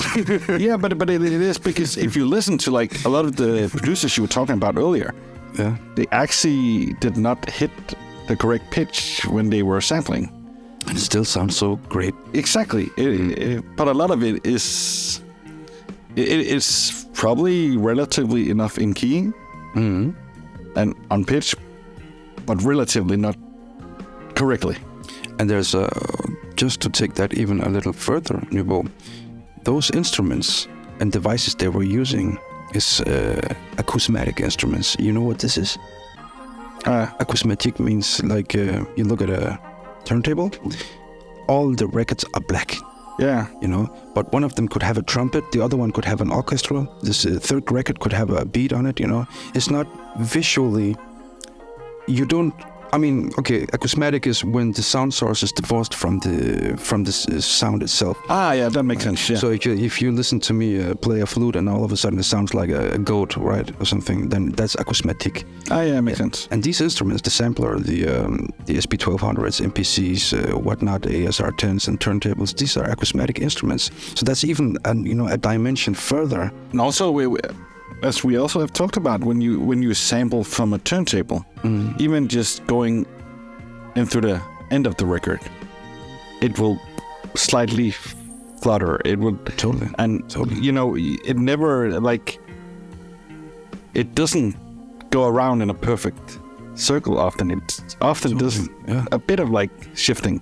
Yeah, and that's kind of human and cool. Yeah, exactly. But that also means that you often will never actually have it completely correct. And the same with the MPCs that had the era where they were like playing the samples a bit too fast, so it got syncopated, but that would also change the pitch a bit. Totally. And that's very interesting because... But I think that's why, for me, that's actually one of the reasons why I got interested in hip-hop, I think, is because it sort of had that weird tonality that nothing else has. Yeah, exactly. Yeah, just like an analog synthesizer. There's something incorrect going on, which kind of makes it exciting. There's phase issues. There's everything is wobbly and whatnot. But it's cool. And also that everything was syncopated. Yeah, because that's what drew me to it. I remember even when I started playing piano and went to my piano teacher, and the first thing he said was that I should freestyle something. And I was like, I was not able to play something where I didn't syncopate it. Oh, that's crazy. Because I syncopate everything. Wow. Like it's just, so to me, everything that's not syncopated also is like, doesn't make sense. That's crazy. That's from, like, I don't like most rock music, for example, or a lot of the electronic music that has to like 2-beat on. I love the fact that a record is always in a changing state. I mean, when the needle hits the groove, you know, there is some kind of wear and tear and usage. Yeah, it has that's the organic sound for me. Organic. And you know, from the first time you buy a record and when you listen to it like for the 100th of time, it's a new composition. Yeah, and some of the records that I don't buy new copies of most of my records, even though they're worn out, because to me it's also a memory of all the times I've played it. Wow. Been DJing with it, with whatever it is. Sonical fingerprints. Yeah, exactly. It's like there's sort of a memory imprinted in that. That's the way I feel about my piano, for instance. Yeah. And also you can say this also with what we're talking about, like especially when you DJ real vinyl, where you can't like pitch change unless you have one of the digital turntables that where they put that in before Serato, but the way you fuck with something, it's like a weird balance of having to find something that rhythmically can fit the BPM of it, but also fit the tonality of it, because that's a mystical limitation you have. Yeah, because it's, but also it's something that can be interesting because you know, you heard me mix. I often do something that's often very much in key, but I also like to fuck with it and do something that doesn't Challenge fit, because then you notice, but then you can just go back into pitch. Sure. You know, these kinds of limitations is how most great music was made, you know? Yeah, hip-hop is made because of limitations. And, you know, what did we take with us from hip-hop culture? I mean, look at us, our clothes, our language, our way of acting. We are sampling. We have sampled everything. We are sampling memories. And now we're just trying to sample other things than traumas. Yeah, but we got that from hip-hop. You take something and you put it into a new context. How great is that? Yeah, and the way I think for you also, like for a lot of us, it's been like, it's not just that and finding ways out of trauma, and it's also discovering a new world through it that doesn't have the trauma in it already. Yeah. And that, like, as we talked about several times, because you knew some of the same environment back in Gellerup and stuff like that, and other places you lived, that, like, meeting people that didn't have the same traumas, or that weren't thinking in the same way, or have had that aggression and had that, you know, like flight or flee. Like, there was no flee, there was only fight, you know. Didn't have that mentality. Took me somewhere. That's why I say hip-hop saved my life. And I think for you, it's sort of the same thing, because it took you away from a lot of what you were experiencing and got you a way of expressing yourself and getting out of the trauma. I mean, when you listen to Tupac and you listen to the suffering and pain he's been through and what he's doing with it, and I mean, how can you not admire that? I mean, but at the same time, I would also say that, Nybo, I also got scared when I met people who had, like, you know, didn't have traumas or PTSD or came from the ghetto, because it was like, it was so safe. I wasn't used to being safe like that. Yeah, I don't think I still am good at that. But it's funny, because my mom always said that it was interesting, because in hip-hop, most of my friends actually are ones that have mental illnesses and traumas. I would say that again. I didn't get that. That I discovered hip-hop, and the friends I got in hip-hop and the people that I hang around with and do most stuff with are people that also have a lot of trauma, and also have a lot of mental illnesses and have a lot of stuff to deal with. And so did our heroes. Yeah, but that's also because it's an environment that attracts those people that have trauma or needs to, because it's the best way of it, one of the best ways of expressing that stuff or getting out of it. And also there's the collectivism in the community in it that is really supportive of people in that way often. I see.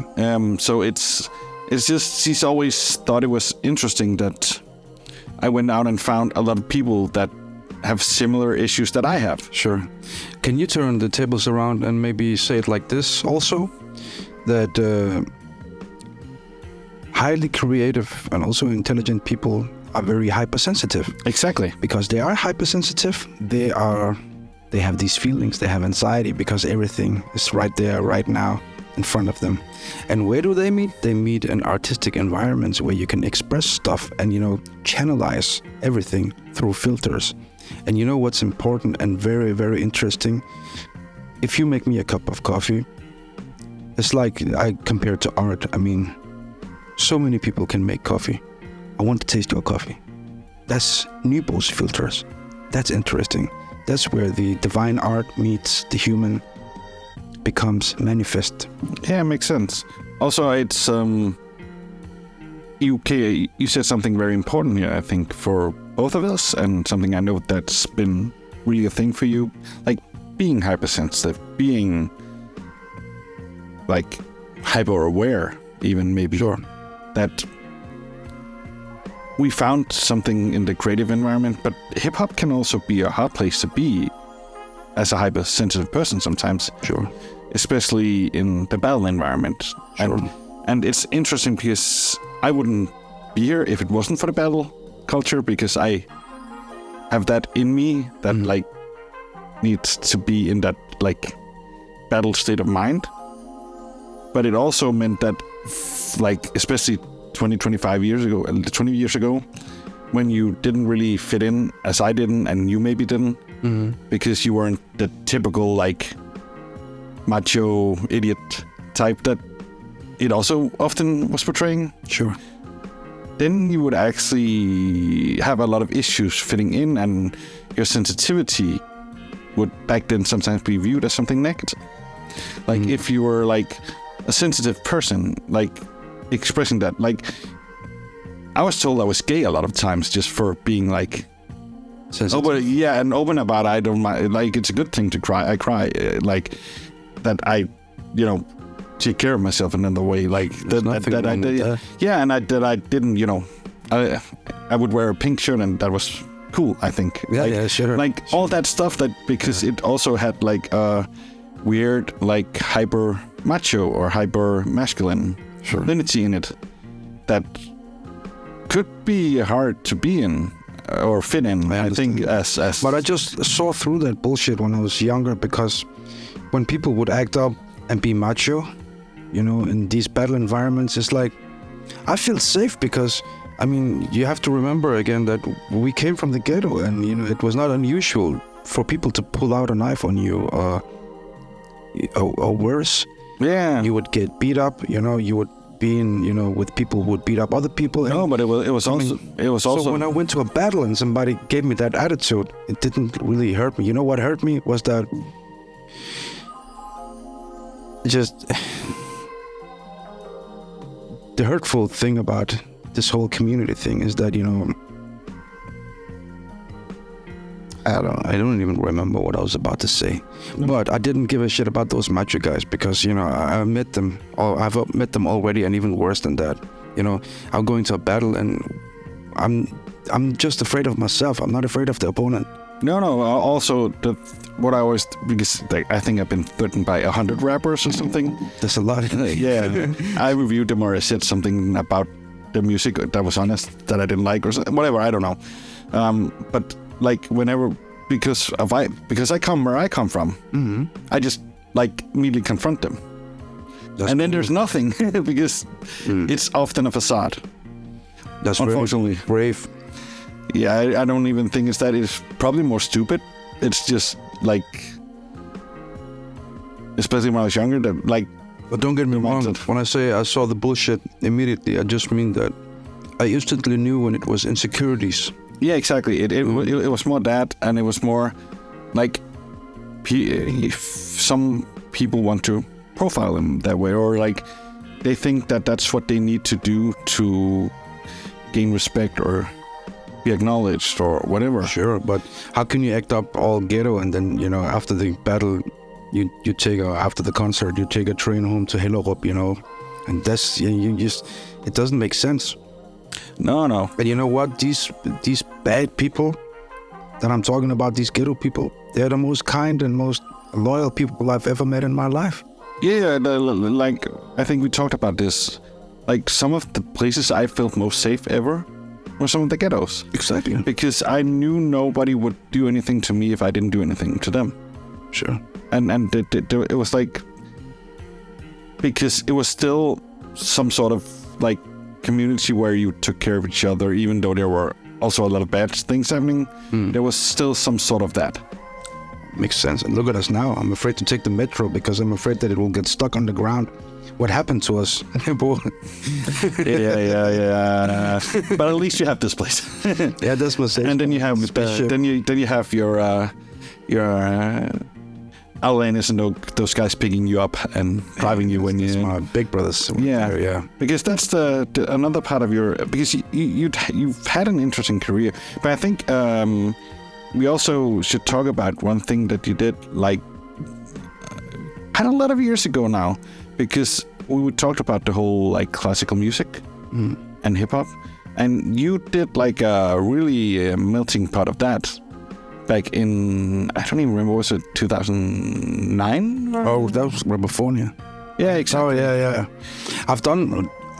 After that, I've done some more classical stuff with orchestras and orchestral. But this was more thinking the fusion. That was cool. How did that come about that you did?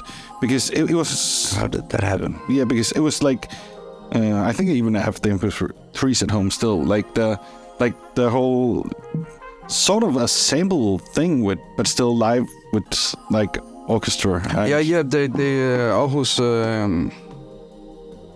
Symphonic orchestra, right? Orchestra. Yeah, they contacted me and they was like, how can we blend hip hop and classical music? And I was like, you can do it in so many ways, and so many people have done this, and they have all done it really good. But how do you think about this idea? Instead of sampling classical music, I make interpolations of classical music. I sample the sheet music, and then I sampled into a hip hop context instead, right? So like the hip hop part was imitating the classical. Yeah, you were looping sort of live, Exactly. like just I was doing the looping sheet music sheet as music. if it was sampled. Exactly. By making them play as samples. Yeah. Sort of the way a lot of jazz musicians actually play jazz now because they grew up on hip hop. Sure. My teacher in the conservatory even said to me, you play like you've been sampled when you play the keys. And I was like, that's because that's where I started when I listened to Tupac. You know, they would sample the Parliament, the Bootsy, and all those cats, you know. I would play like that because that was my way into the music. And he was like, okay, cool. And then I was like, should I stop doing that? And he was no, please continue. And then he told me, hey, people in here are studying J Dilla, you know, just to play like J Dilla. And people here are studying the sound aesthetics of records in order to create that same sound on stage.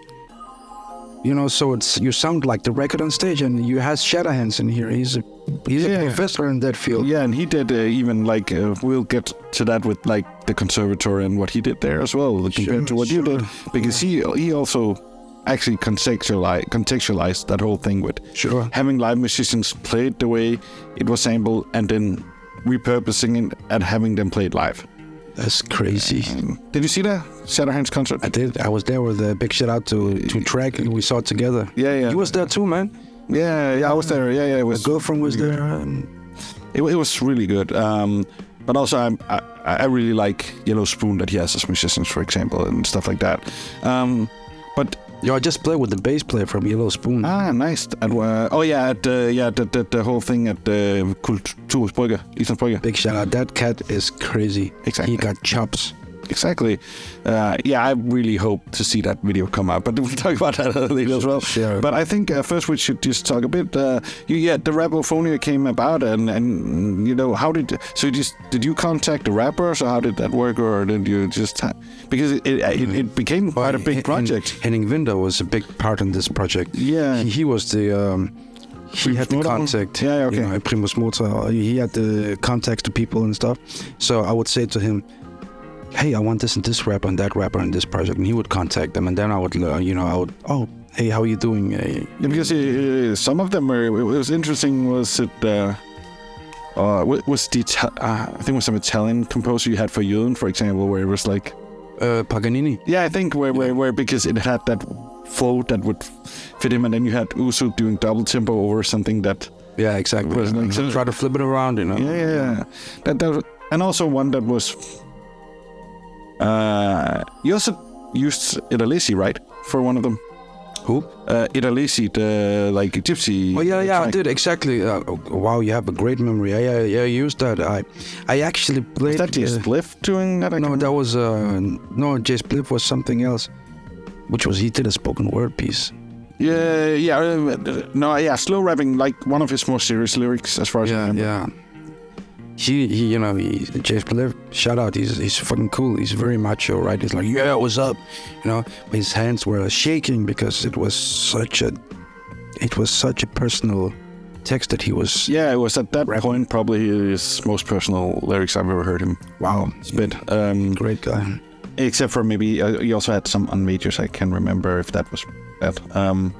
He had one track there, but he was not known for doing like really serious lyrics at that point. Coming back to hip hop being this very macho, you know. Yeah, exactly. And often some of the ones that are the most macho are also the most insecure. Sure. Or maybe the most sensitive. It's the same thing. Yeah, because they're trying to hide the sensitivity. Because a person like Jay Spliff, he is very self-secure, but he's also very sensitive. You can sit with him and you can talk about fucking the stars. Sometimes we have the most weird conversations together, but I cherish and love those conversations. But it's like we could talk about food, we could talk about past lovers. And now he's doing songwriting in LA and stuff like that. He's out there. But yeah, it was just really an interesting. I think we should listen to one of the tracks from. Let's do that. Rabophonia, I think. do that. Because do you have a special one that you would like to hear? No. Okay, sure. I'll put one on. Please do it.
My name is Jacob, J-A-C-O-B, a juvenile authority covering overall basics. I live my life to the max like the air in my 88 Nikes. Pumped up, I bump heads for fate. What a pair, huh? 8 years old on some grown man stuff. What a decision for a kid that age. I ran away, it's great. I pay respects in the mirror. Love how I look myself in the eyes so many times just to convince me I was gonna survive. Since I seen what I saw, connect so clean with my jaw, it had me spinning off track for more than a decade. Family feud, for real that shit gives me a headache. I had to go solo at an early age to get rid of the debt weight. People passed me by, time passed too. My mom's passed away and I passed what I had to. Passed up on opportunities, passed the piff so gracefully. To a point I had to make it a trademark eventually. Intolerant behavior from a kid into intricate ways of thinking. In too deep. Sometimes I laugh alone. I was into terror, then into anti-terror.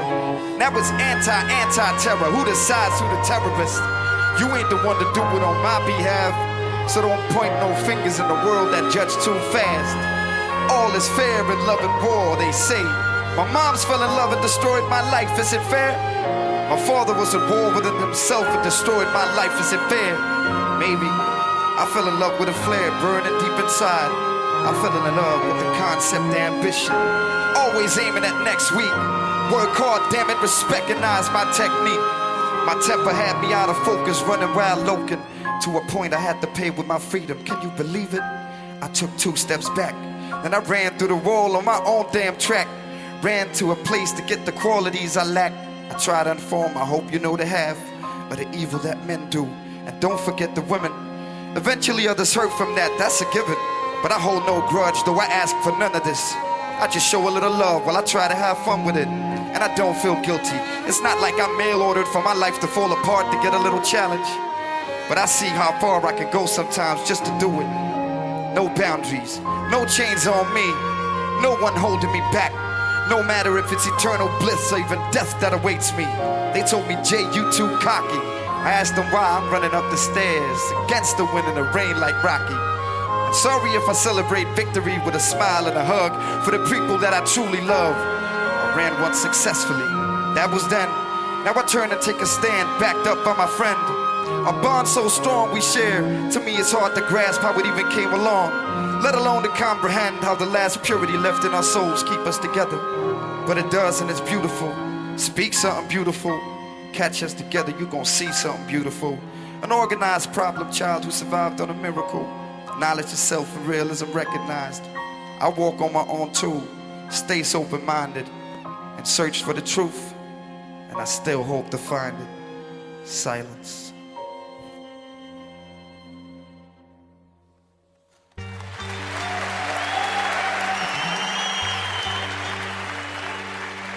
Super. So that was a track from the Rabophonia project that you did, like merging the classical music and hip hop together. But What a time! what a time! Yeah. At that point, that's got to be like maybe the biggest project you did in that. Yeah, it was. But did that also lead your way into like more like just doing classical music and doing compositions?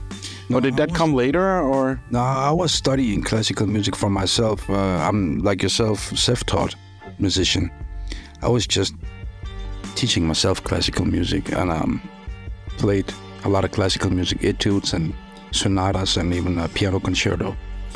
So that was like a very familiar situation because I could read the sheet music. I could elaborate with the what's it called? The conductor. yeah, you can give them the sheet music as well for what you composed for it, or recomposed. Sure. So, but I mean, it's always hard to define what kind of musician or composer I am, or artist even, because I do so many different stuff. I mean, I do scores for movies, I do theater music, I do beats, I record people. Yeah, I do everything, basically. you've gone like in a lot of different ways. You have like Sure. you recently did your solo thing, which is sort of your defining work as a solo musician, but you do a lot like, for example, Outlandish, you've been DJing with them for like 20 years, right? Yeah, Outlandish and Perverse have been playing with those guys a lot. And you, with both of them, you play keys as well and stuff like that, right? Totally. They all try to convince me to sing, but I'm shy. Yeah, but you don't just DJ for them. You do like also do play band with the- stuff, sort of like back. No, also I'm a cappella, which is a music director. I arrange the live shows. Like, you play this, you go play that. Hey, right here we need da da da, stuff like that. So I'm also like an arranger for everything in every concept I work in. Yeah, that's nice as well. That's very cool. That's sort of like there's also probably not that many doing it with that type of music, I'm guessing. You're right. I remember I did the warm-up for Odyssey. He had a guy that did that for the whole tour. Sure. He was even responsible for making sure that I was playing music that fit. And if I wasn't playing, there was a certain playlist that had to be played. That's That weird. fit. Cool. Yeah, but I thought because it fits me. I want to DJ because I want to make sure that if I ever did, when I've done stuff, I actually often want to DJ because I'm not sure that other people will play the correct music related to what is playing. So that it took 2 weeks for me to get approved, and it had to go through Live Nation, which also can delay some stuff, but that it had to be approved was fucking awesome, I think, because that just meant that he took it seriously. I once almost fought the tour manager from The Roots because I played a track and somebody didn't like that track. And then he came up to me and acted all stupid and funny, and I was just, yeah. Do you remember what track that was? It was, what was it?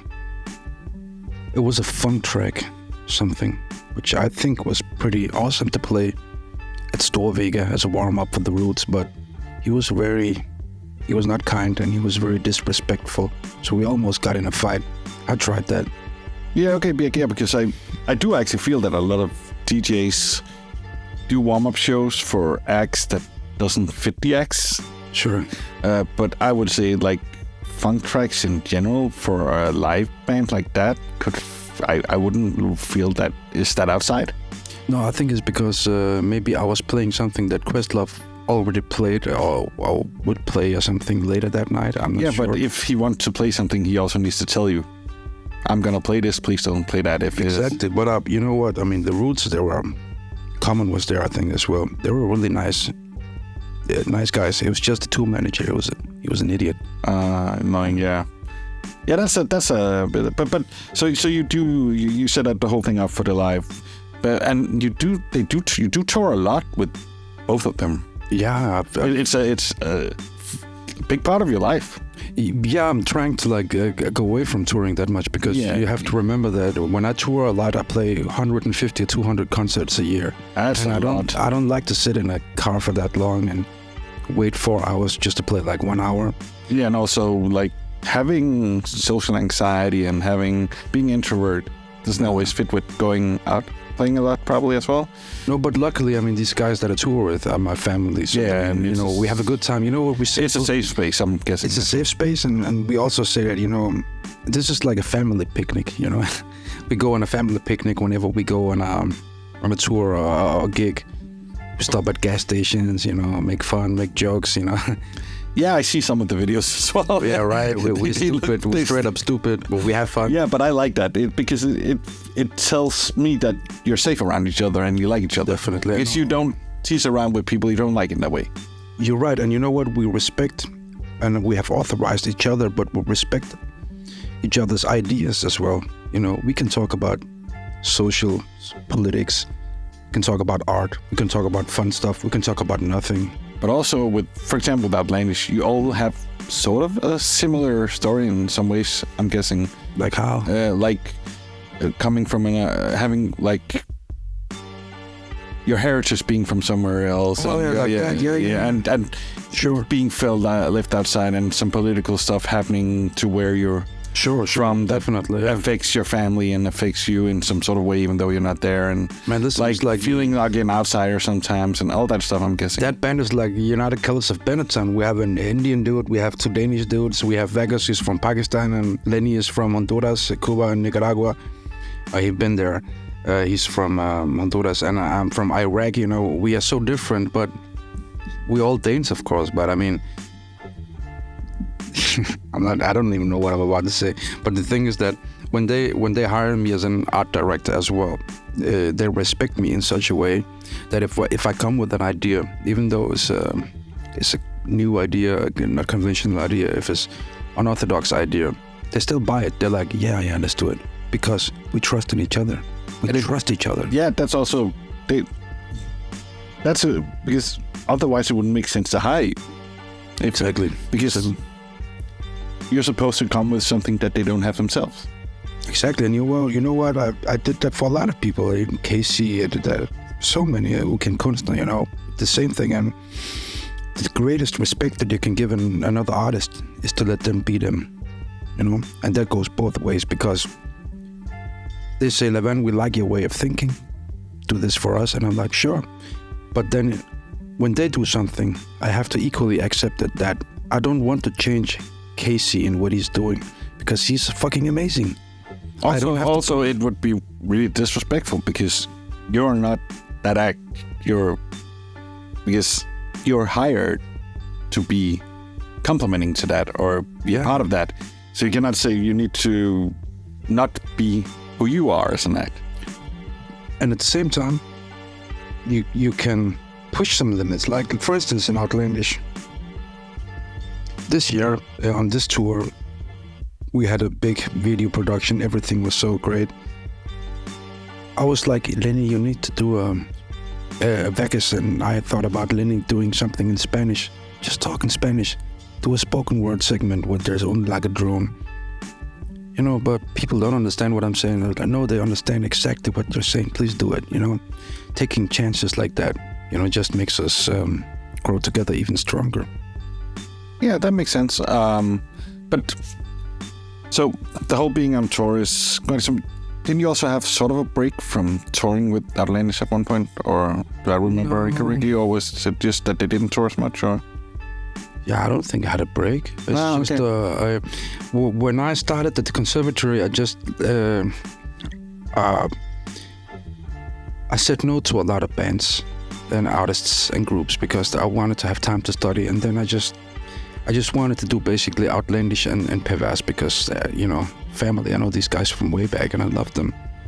So eventually, I just did that, and sometimes I go out and play with different people and whatnot. But I try to like balance it. So 1/3 of the time, I'm composing. The other 1/3 of the time, I'm doing music for like theaters and movies. And the last part is when touring, just to, you know, have a equally balanced artistic shift. Yeah, so don't grow too tired of something, or exactly. Again, that makes sense to have the balance. Because now we talked a bit about the touring. I think we should talk a bit about also your composing for theater and movies and stuff like that. How did you get into that? What was your gateway? How did it all start? I don't even remember. It was. Do you remember what the first theater or movie you did was? Oh, theaters, that goes way back. But the first... Was that through Saki or some of those guys, or was that? Oh man, I met Zeki in Club Superfan. We've done so many great things together. I love that dude. Big shout out. Yeah, he was my way into theater, most definitely. He's done some great theater stuff. I've seen some of them. Word. He's one of the most amazing artists I've ever known in my life. I mean, that's... He's also gotten to be actually a good actor, I think. Totally. I mean, he's the kind of guy you can... you can put him in whatever setting and he will do something great. The cinematic stuff, the first big cinematic thing I had breakthrough with, not talking about documentaries or TV stuff, jingles and whatnot, but it was like Denmark Sønner, Sons of Denmark, like in the theaters. I did that. That was my first thing for the cinemas. Yeah, where Saki is in. So he's really good in that, I think. We always around each other, me and Zeki. Yeah, but so that was your first major movie thing. Exactly, with the big cinema and have to be at the premiere. Yeah, in the theaters and stuff, movie theaters and stuff like that. Yeah, that was But crazy. You've done a lot of documentaries, right? Yeah, a lot. It's, the thing about doing music for sync, or not even sync, that's an ugly word, people use that a lot. Doing music for pictures, right? It's about narration, You have to share the narrating voice. Who's telling the story? When should I tell the story with the music? When is my absence, my presence in the music? Yeah, also it's not just regular sync because it's doing the score, not just finding tracks to put in. Exactly. You have to My brother, he gave me the manuscripts for the movies, and he was he did the other way around. He was like, read the manuscript and let's talk together about these movies he was doing. He's like, what do you get out of it? And I was like, I feel like this and that. And he's like, oh yeah, that's crazy. How would it sound in your head if you did the music to this emotion? Then I would do the music, and he would be like, exactly. Then we get back to music being emotions. Exactly. And that's also what is so important about scoring, that done correctly, it conveys emotion perfectly. Done too much, it becomes the emotion too much. Exactly. And then you don't feel the emotion because it's there too much. Or the other way around, you get the wrong emotion. It's a hard balance. It is, but you also grew up with loving a lot of cinema scores, right? That was maybe actually, to answer your question earlier, that was maybe my biggest way into the music. That was within those scores in movies Back to the Future, RoboCop, Terminator, those sci-fi movies. There was also some of the Middle Eastern movies as well, or was that also some of the Middle Eastern movies maybe, or was that not as big a part of the... Oh, it was, but the Middle Eastern movies was more they had this kind of fusion, funk, soul, jazz approach. Yeah, because a lot of them now are regarded as collector's items and really great records because people discovered them in the Western world later. Yo, I mean, if you look at the wall behind you, there's Planet Savage, there's Bruce Lee soundtracks. I eat that shit up. I love it. It's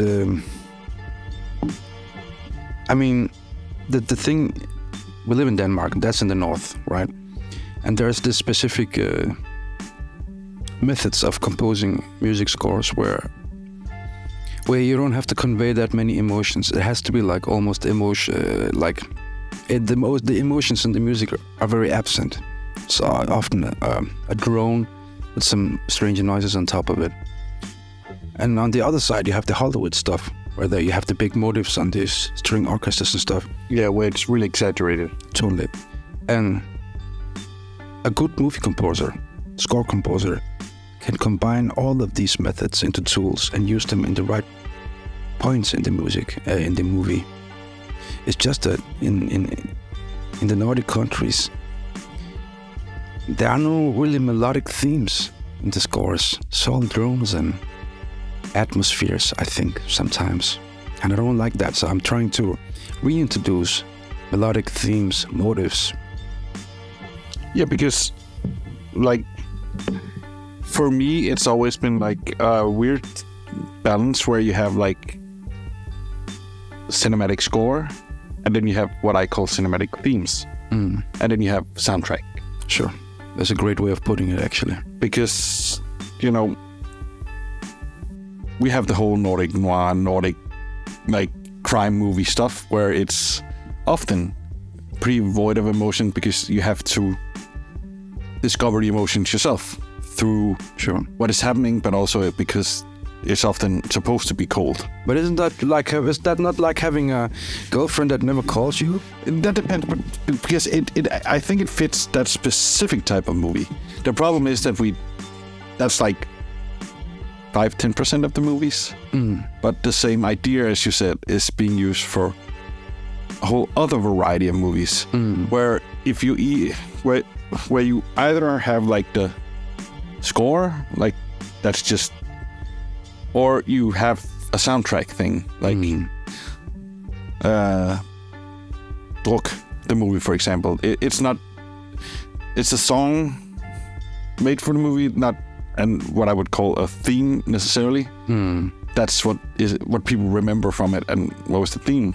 It worked because it fit well with it. Sure. It's the song fit really well, but it's often, it seems that it's done with either like a song with a popular band for a soundtrack, or it is not really a theme. It's just, I see what you're saying. Yeah. Some underlying score where like Giorgio Moroder we talked about, like everyone knows the Scarface theme.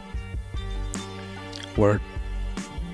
But it brings forth a certain emotion. But in the movie, it's also used for several different scenes that conveys different emotions. Yeah, there's a fast version, there's a slow version, there's the naked down version. And you know what? In that score, you can listen to the whole story is told in that score. It's about Tony Montana like having these big dreams, right? Yeah. And then falling down and just losing everything. You can hear a tragic, heroic theme in Moroder's chords. But that's what I love a lot about thematic score, cinema scores or soundtrack, whatever you want to call it.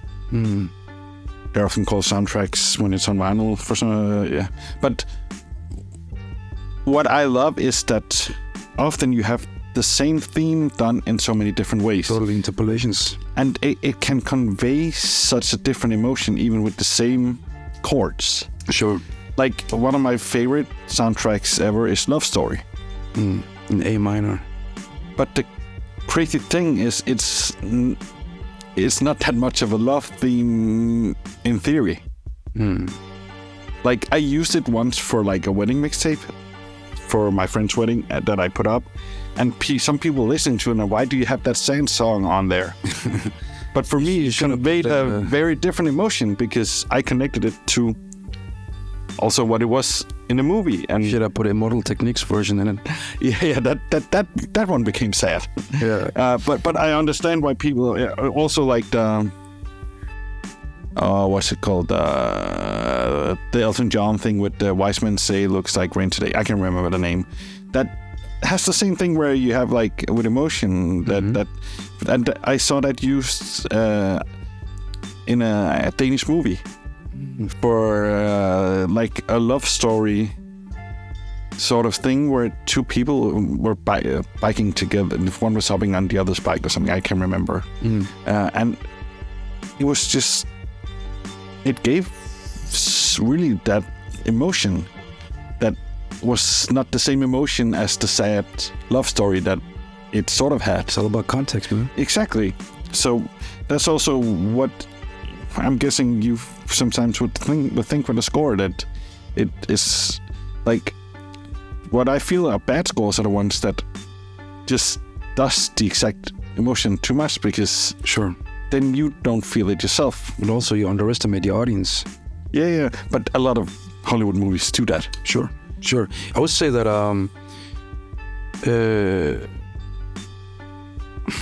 how can I say this?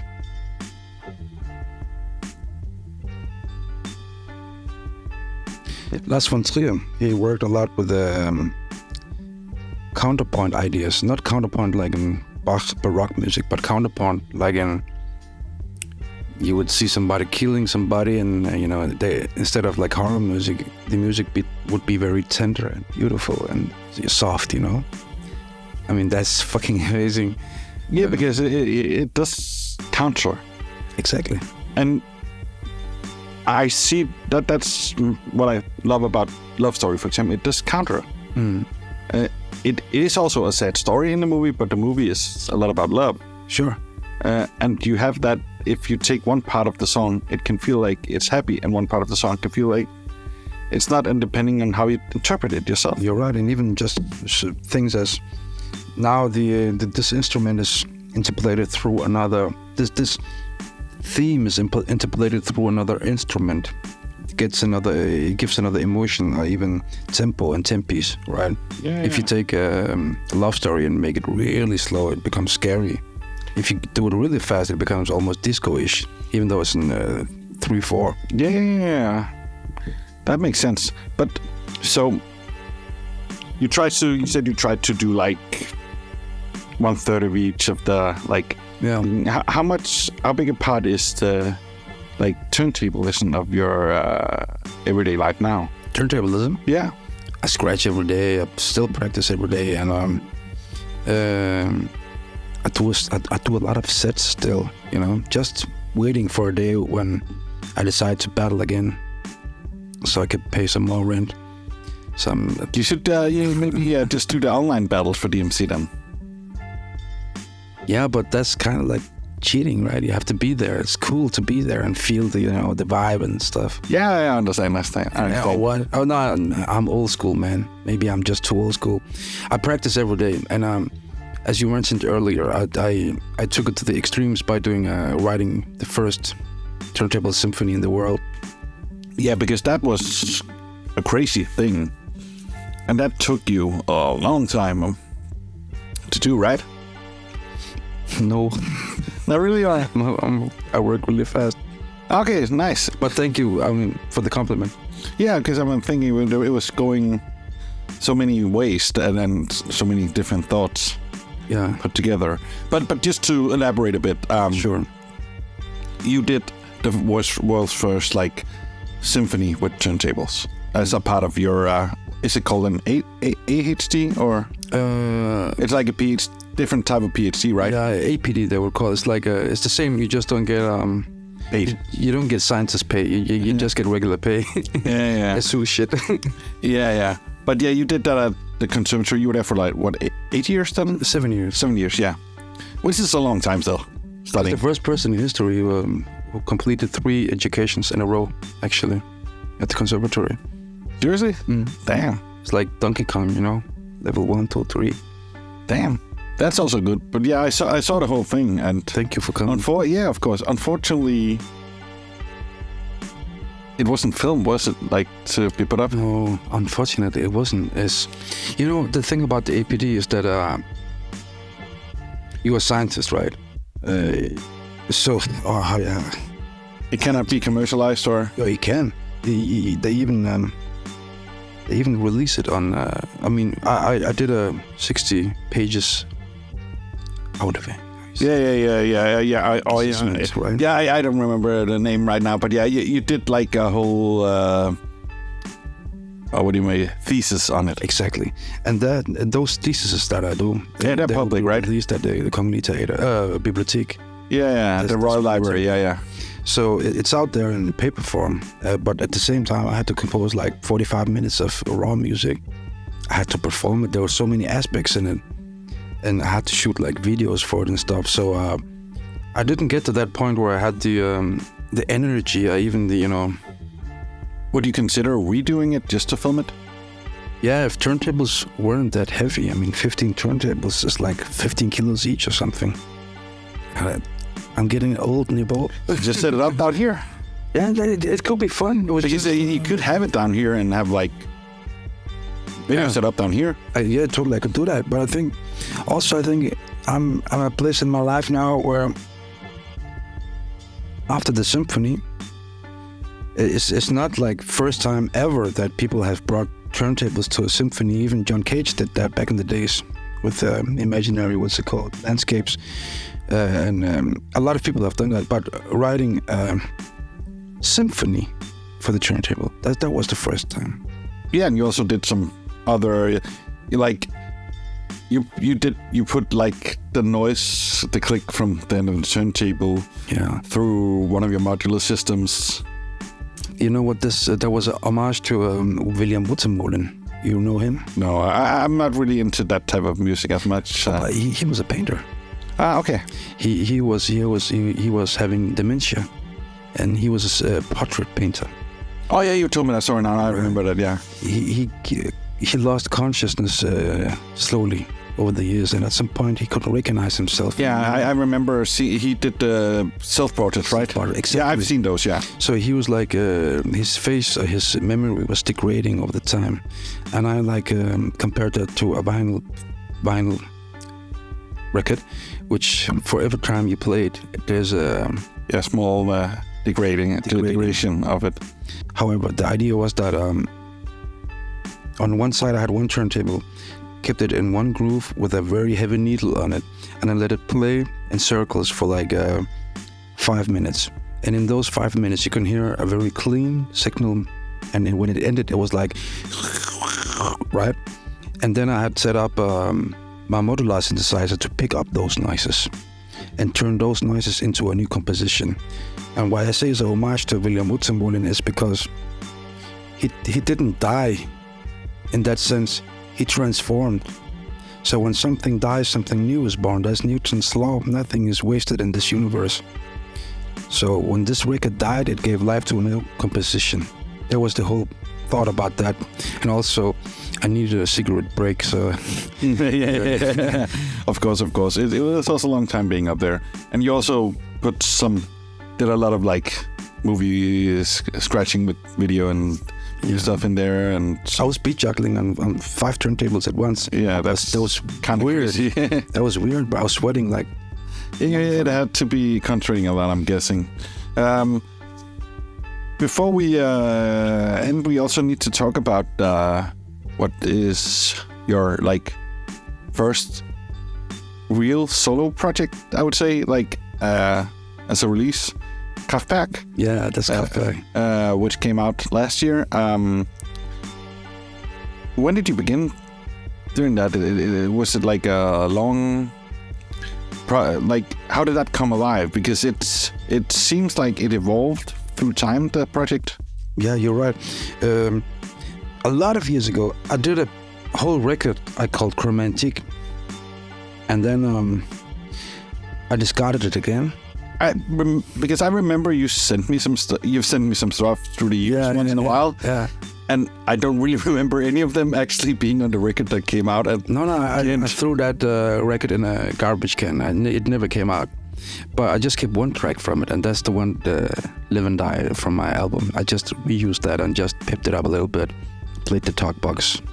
But what was your inspiration for it? Because it seems because it seems to have like some inspirations from certain types of like music and really synth based. Yeah, I would say for instance the opening track, which is called Introvert, is heavily based upon the aesthetics and methods of those scores from the Middle East and Turkey. They had like this whole genre called Yeşilçam, which is like very French inspired, soft, romantic, synthesized music, and then there's like a lot of electronic beats on the record. There's like a hip hop beat. There's so many different things on that record, and basically it's just the music that I have in my head. I did the record in like 3 months or something. It went quite fast, and then I sent it to Papa Branco. Shout out, he's a cool mastering dude. He mastered it, and I just threw it out there. 3 months, that's what it took. It's just I just had to release it. It was in here in my head. But that's also a good way to do something creative. Is you have it in your head. I feel that's a good way to like. You often create things in your head, I'm guessing, and then do them afterwards. Like you think stuff before you make it often, don't you?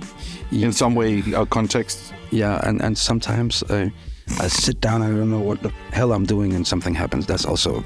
Yeah, of course.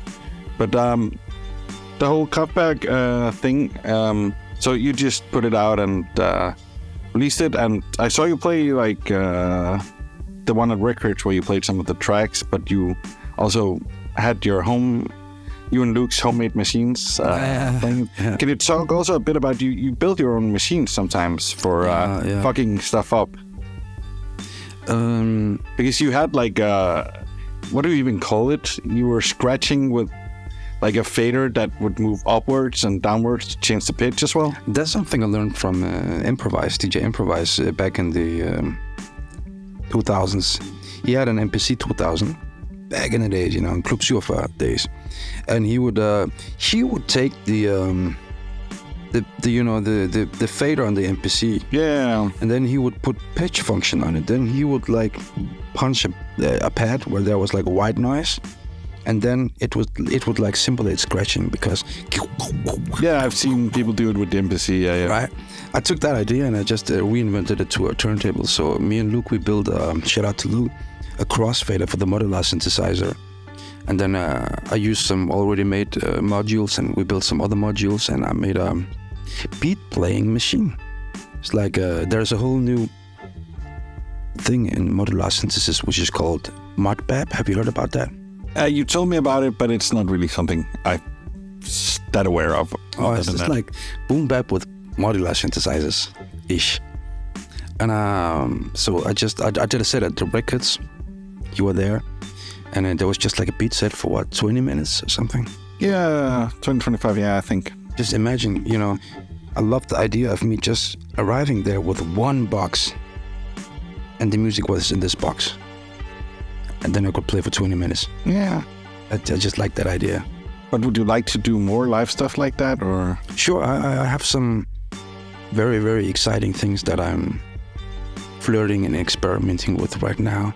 Yeah, you also just did the whole Beat på Bøjen thing, or I can't remember what it's called, the one that Palm Spree does, where you're playing with, it was the guy from Yellow Spoon you talked about, the bass player, and Shadowhands, who's also... And Victoria on the vibraphone. Yeah. It was dope. And where you were you improvised for what, 3 hours? I think so, something like that. I brought a turntable. I used a turntable, and I brought a synthesizer. So we were like jamming.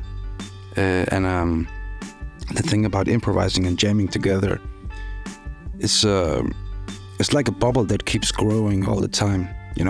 Whenever you catch a groove together, you're in something together, and if you keep that emotion, if you stay in there, the bubble just grows bigger and bigger and bigger. Then all of a sudden somebody does something and the bubble explodes. Then you have to start from scratch, which is a natural transition. That's not a bad thing. So it was a very exciting night. Also, because you have Shadowhands on his machines. Again, his instrument and my instrument are again acousmatic, because he had cassette player, cassettes. He had 2 SPs with him. And you can't quite see what's on those machines. I mean, it doesn't look like a bass or anything. He did everything from atmospheres to everything, right? And me, with my acousmatic instruments, I could also adapt to any situation. And sometimes I would take the lead and play something, and people would follow me. And, it was a very exciting night. Yeah, I'm a bit annoyed I couldn't be there, but hopefully there might actually be. Yeah, Rocky filmed that. Yeah, exactly. So it might come out and people can actually, or some of it at least might come out and people can see what it is. There was some great moments there. I was told I had some friends that were there that were like, it was crazy. Nice. So it's going to be interesting. I also, that's why I wrote Morten straight away. Was it recorded by any chance? Sure. Because, it's like I haven't actually managed to be at any of those shows yet, because they always announce after I have plans that day already, more or less. Oh, man. It's been like really bad timing a lot of the times, so hopefully soon. But yeah, if you don't know them, it's like an event that's made by Anton from Palm Spree, where they at He's in the library in the basement, right? Basement, yeah. Yeah. They do a show where they usually have, like, I think it's more or less always 4, like, different musicians, producers, DJs, whatever, mixed together that all do improvised music. Exactly. Like Graded was there the last time, I think, as well, with someone else, and like it's been a lot of different, like, lo-fi producers mixed with DJs, mixed with people playing actual instruments. So yeah, it's an interesting thing. It's funny because when people often also ask me, like, what do you do? Explain it in one sentence. I never know how to say it, but at that place in Bryggens Kælder, I brought a little of this, a little of that, and I just blended in wherever I could, and that's how I like it, you know. When I play with jazz musicians, they expect me to be hip-hop. When I play with hip-hop musicians, they expect me to be classical. When I play with classical musicians, they expect me to be something else. I just like to be whatever I feel that day, you know? Yeah, but then again, it also seems that you are able to fit in a lot of those places, no matter what. That's what we do, DJs, huh? Yeah. That's what you do. That's what I do. We can fit in any place. I don't think I can. I'm not the type that can fit in always. I'm still very narrowed in what I want to do. Then you create a space where people can fit in. Yeah, I can do that. But yeah, of course, it is the whole DJ point of view is finding something that fits for something. Sure. So that's the interesting challenge. And what I love about DJing is, like, also when, like, doing back-to-back with someone and someone puts something on and you can challenge someone and they can challenge you and like find something that fits this. Yeah. Like, you have a minute or two to do that. And you do it on the spot. Yeah. I did one in Randers one time with DJ Jet. Whoa, where we were, like, trying really to challenge each other. We had Serato, so it was a bit easier still. Sure. But it's still like, okay, what tempo is this in? What pitch is this in? What do I have that fits? Because and then, you know, like, and then trying to be fast so you can, like, because then the bell element can come in. And like, I need to challenge him, but I also need to do it fast enough that it's interesting. Wow. But again, the same thing applies when, like, doing like playing at jams. What I always love doing most is playing at jams or warm-ups for acts. Like, it's because then I need to do a whole set that not only fits the vibe but also fits the other people's music. Because then there's a challenge. If you're just playing at I like playing at, like, cafes and bars and stuff like that, but you can play more or less anything that will fit a vibe. Sure. Where if it's a jam, I would have to play something that fits this act and then go to something that fits this act. Or if it's a warm-up act, I have to start somewhere and end somewhere that would fit exactly what they will start playing. There's so many thoughts going into what you do. There is, but I think that's what DJing is, as well as a lot of other stuff is. Like, it is like doing your own story through that. Because for me, DJing is also storytelling. DJing is also, like, I try to tell a story with sets, but it's a lot of DJs do, I think. And that's what you're also teaching. What's her name? Oh yeah, Phoebe. Yeah, she's more or less her own now, but yeah. You're guiding her. Yeah. But she's grown into her own. But yeah, she was. If you already listened to the podcast, you know her as the first guest. Yeah. But yeah, what I try to teach her and teach other is, like, how you convey the emotions, how you portray something through the music you play.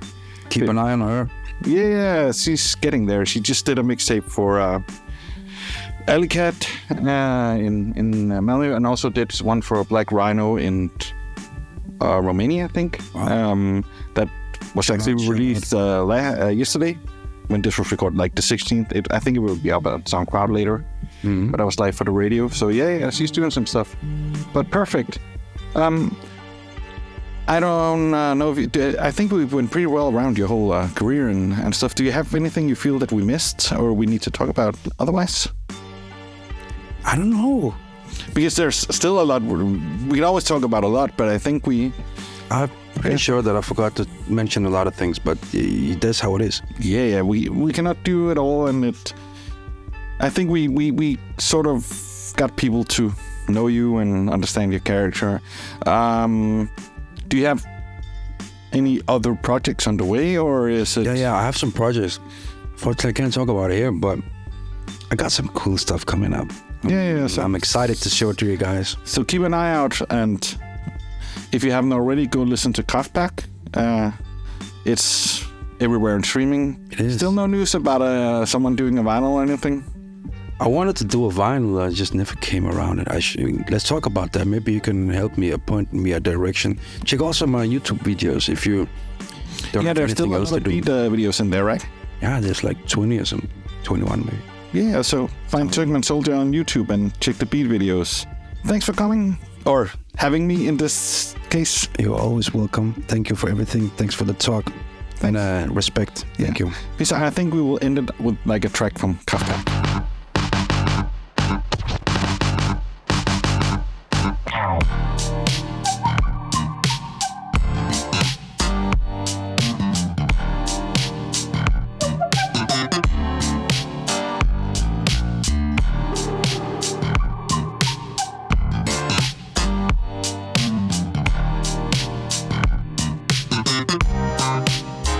I'm going crazy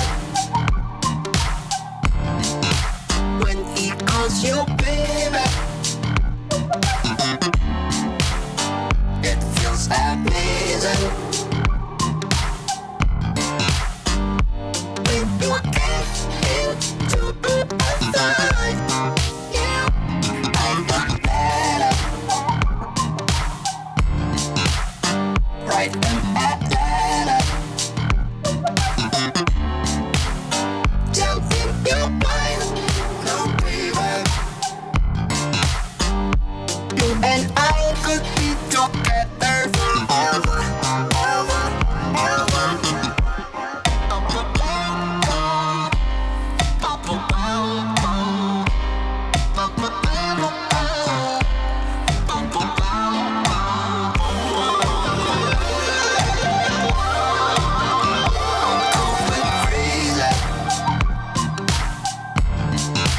When he calls you baby, it feels amazing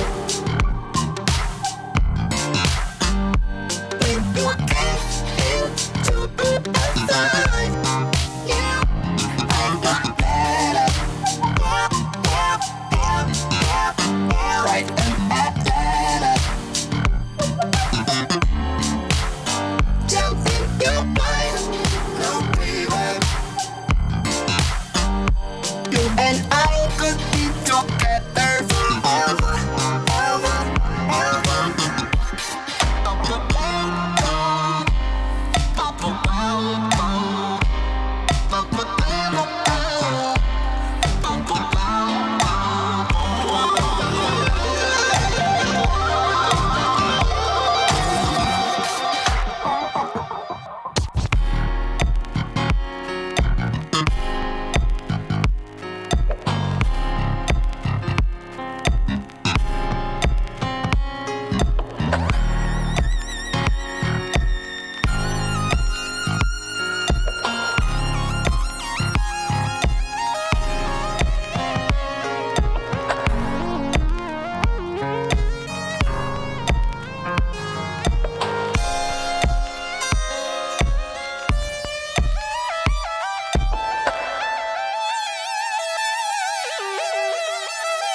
I'm going crazy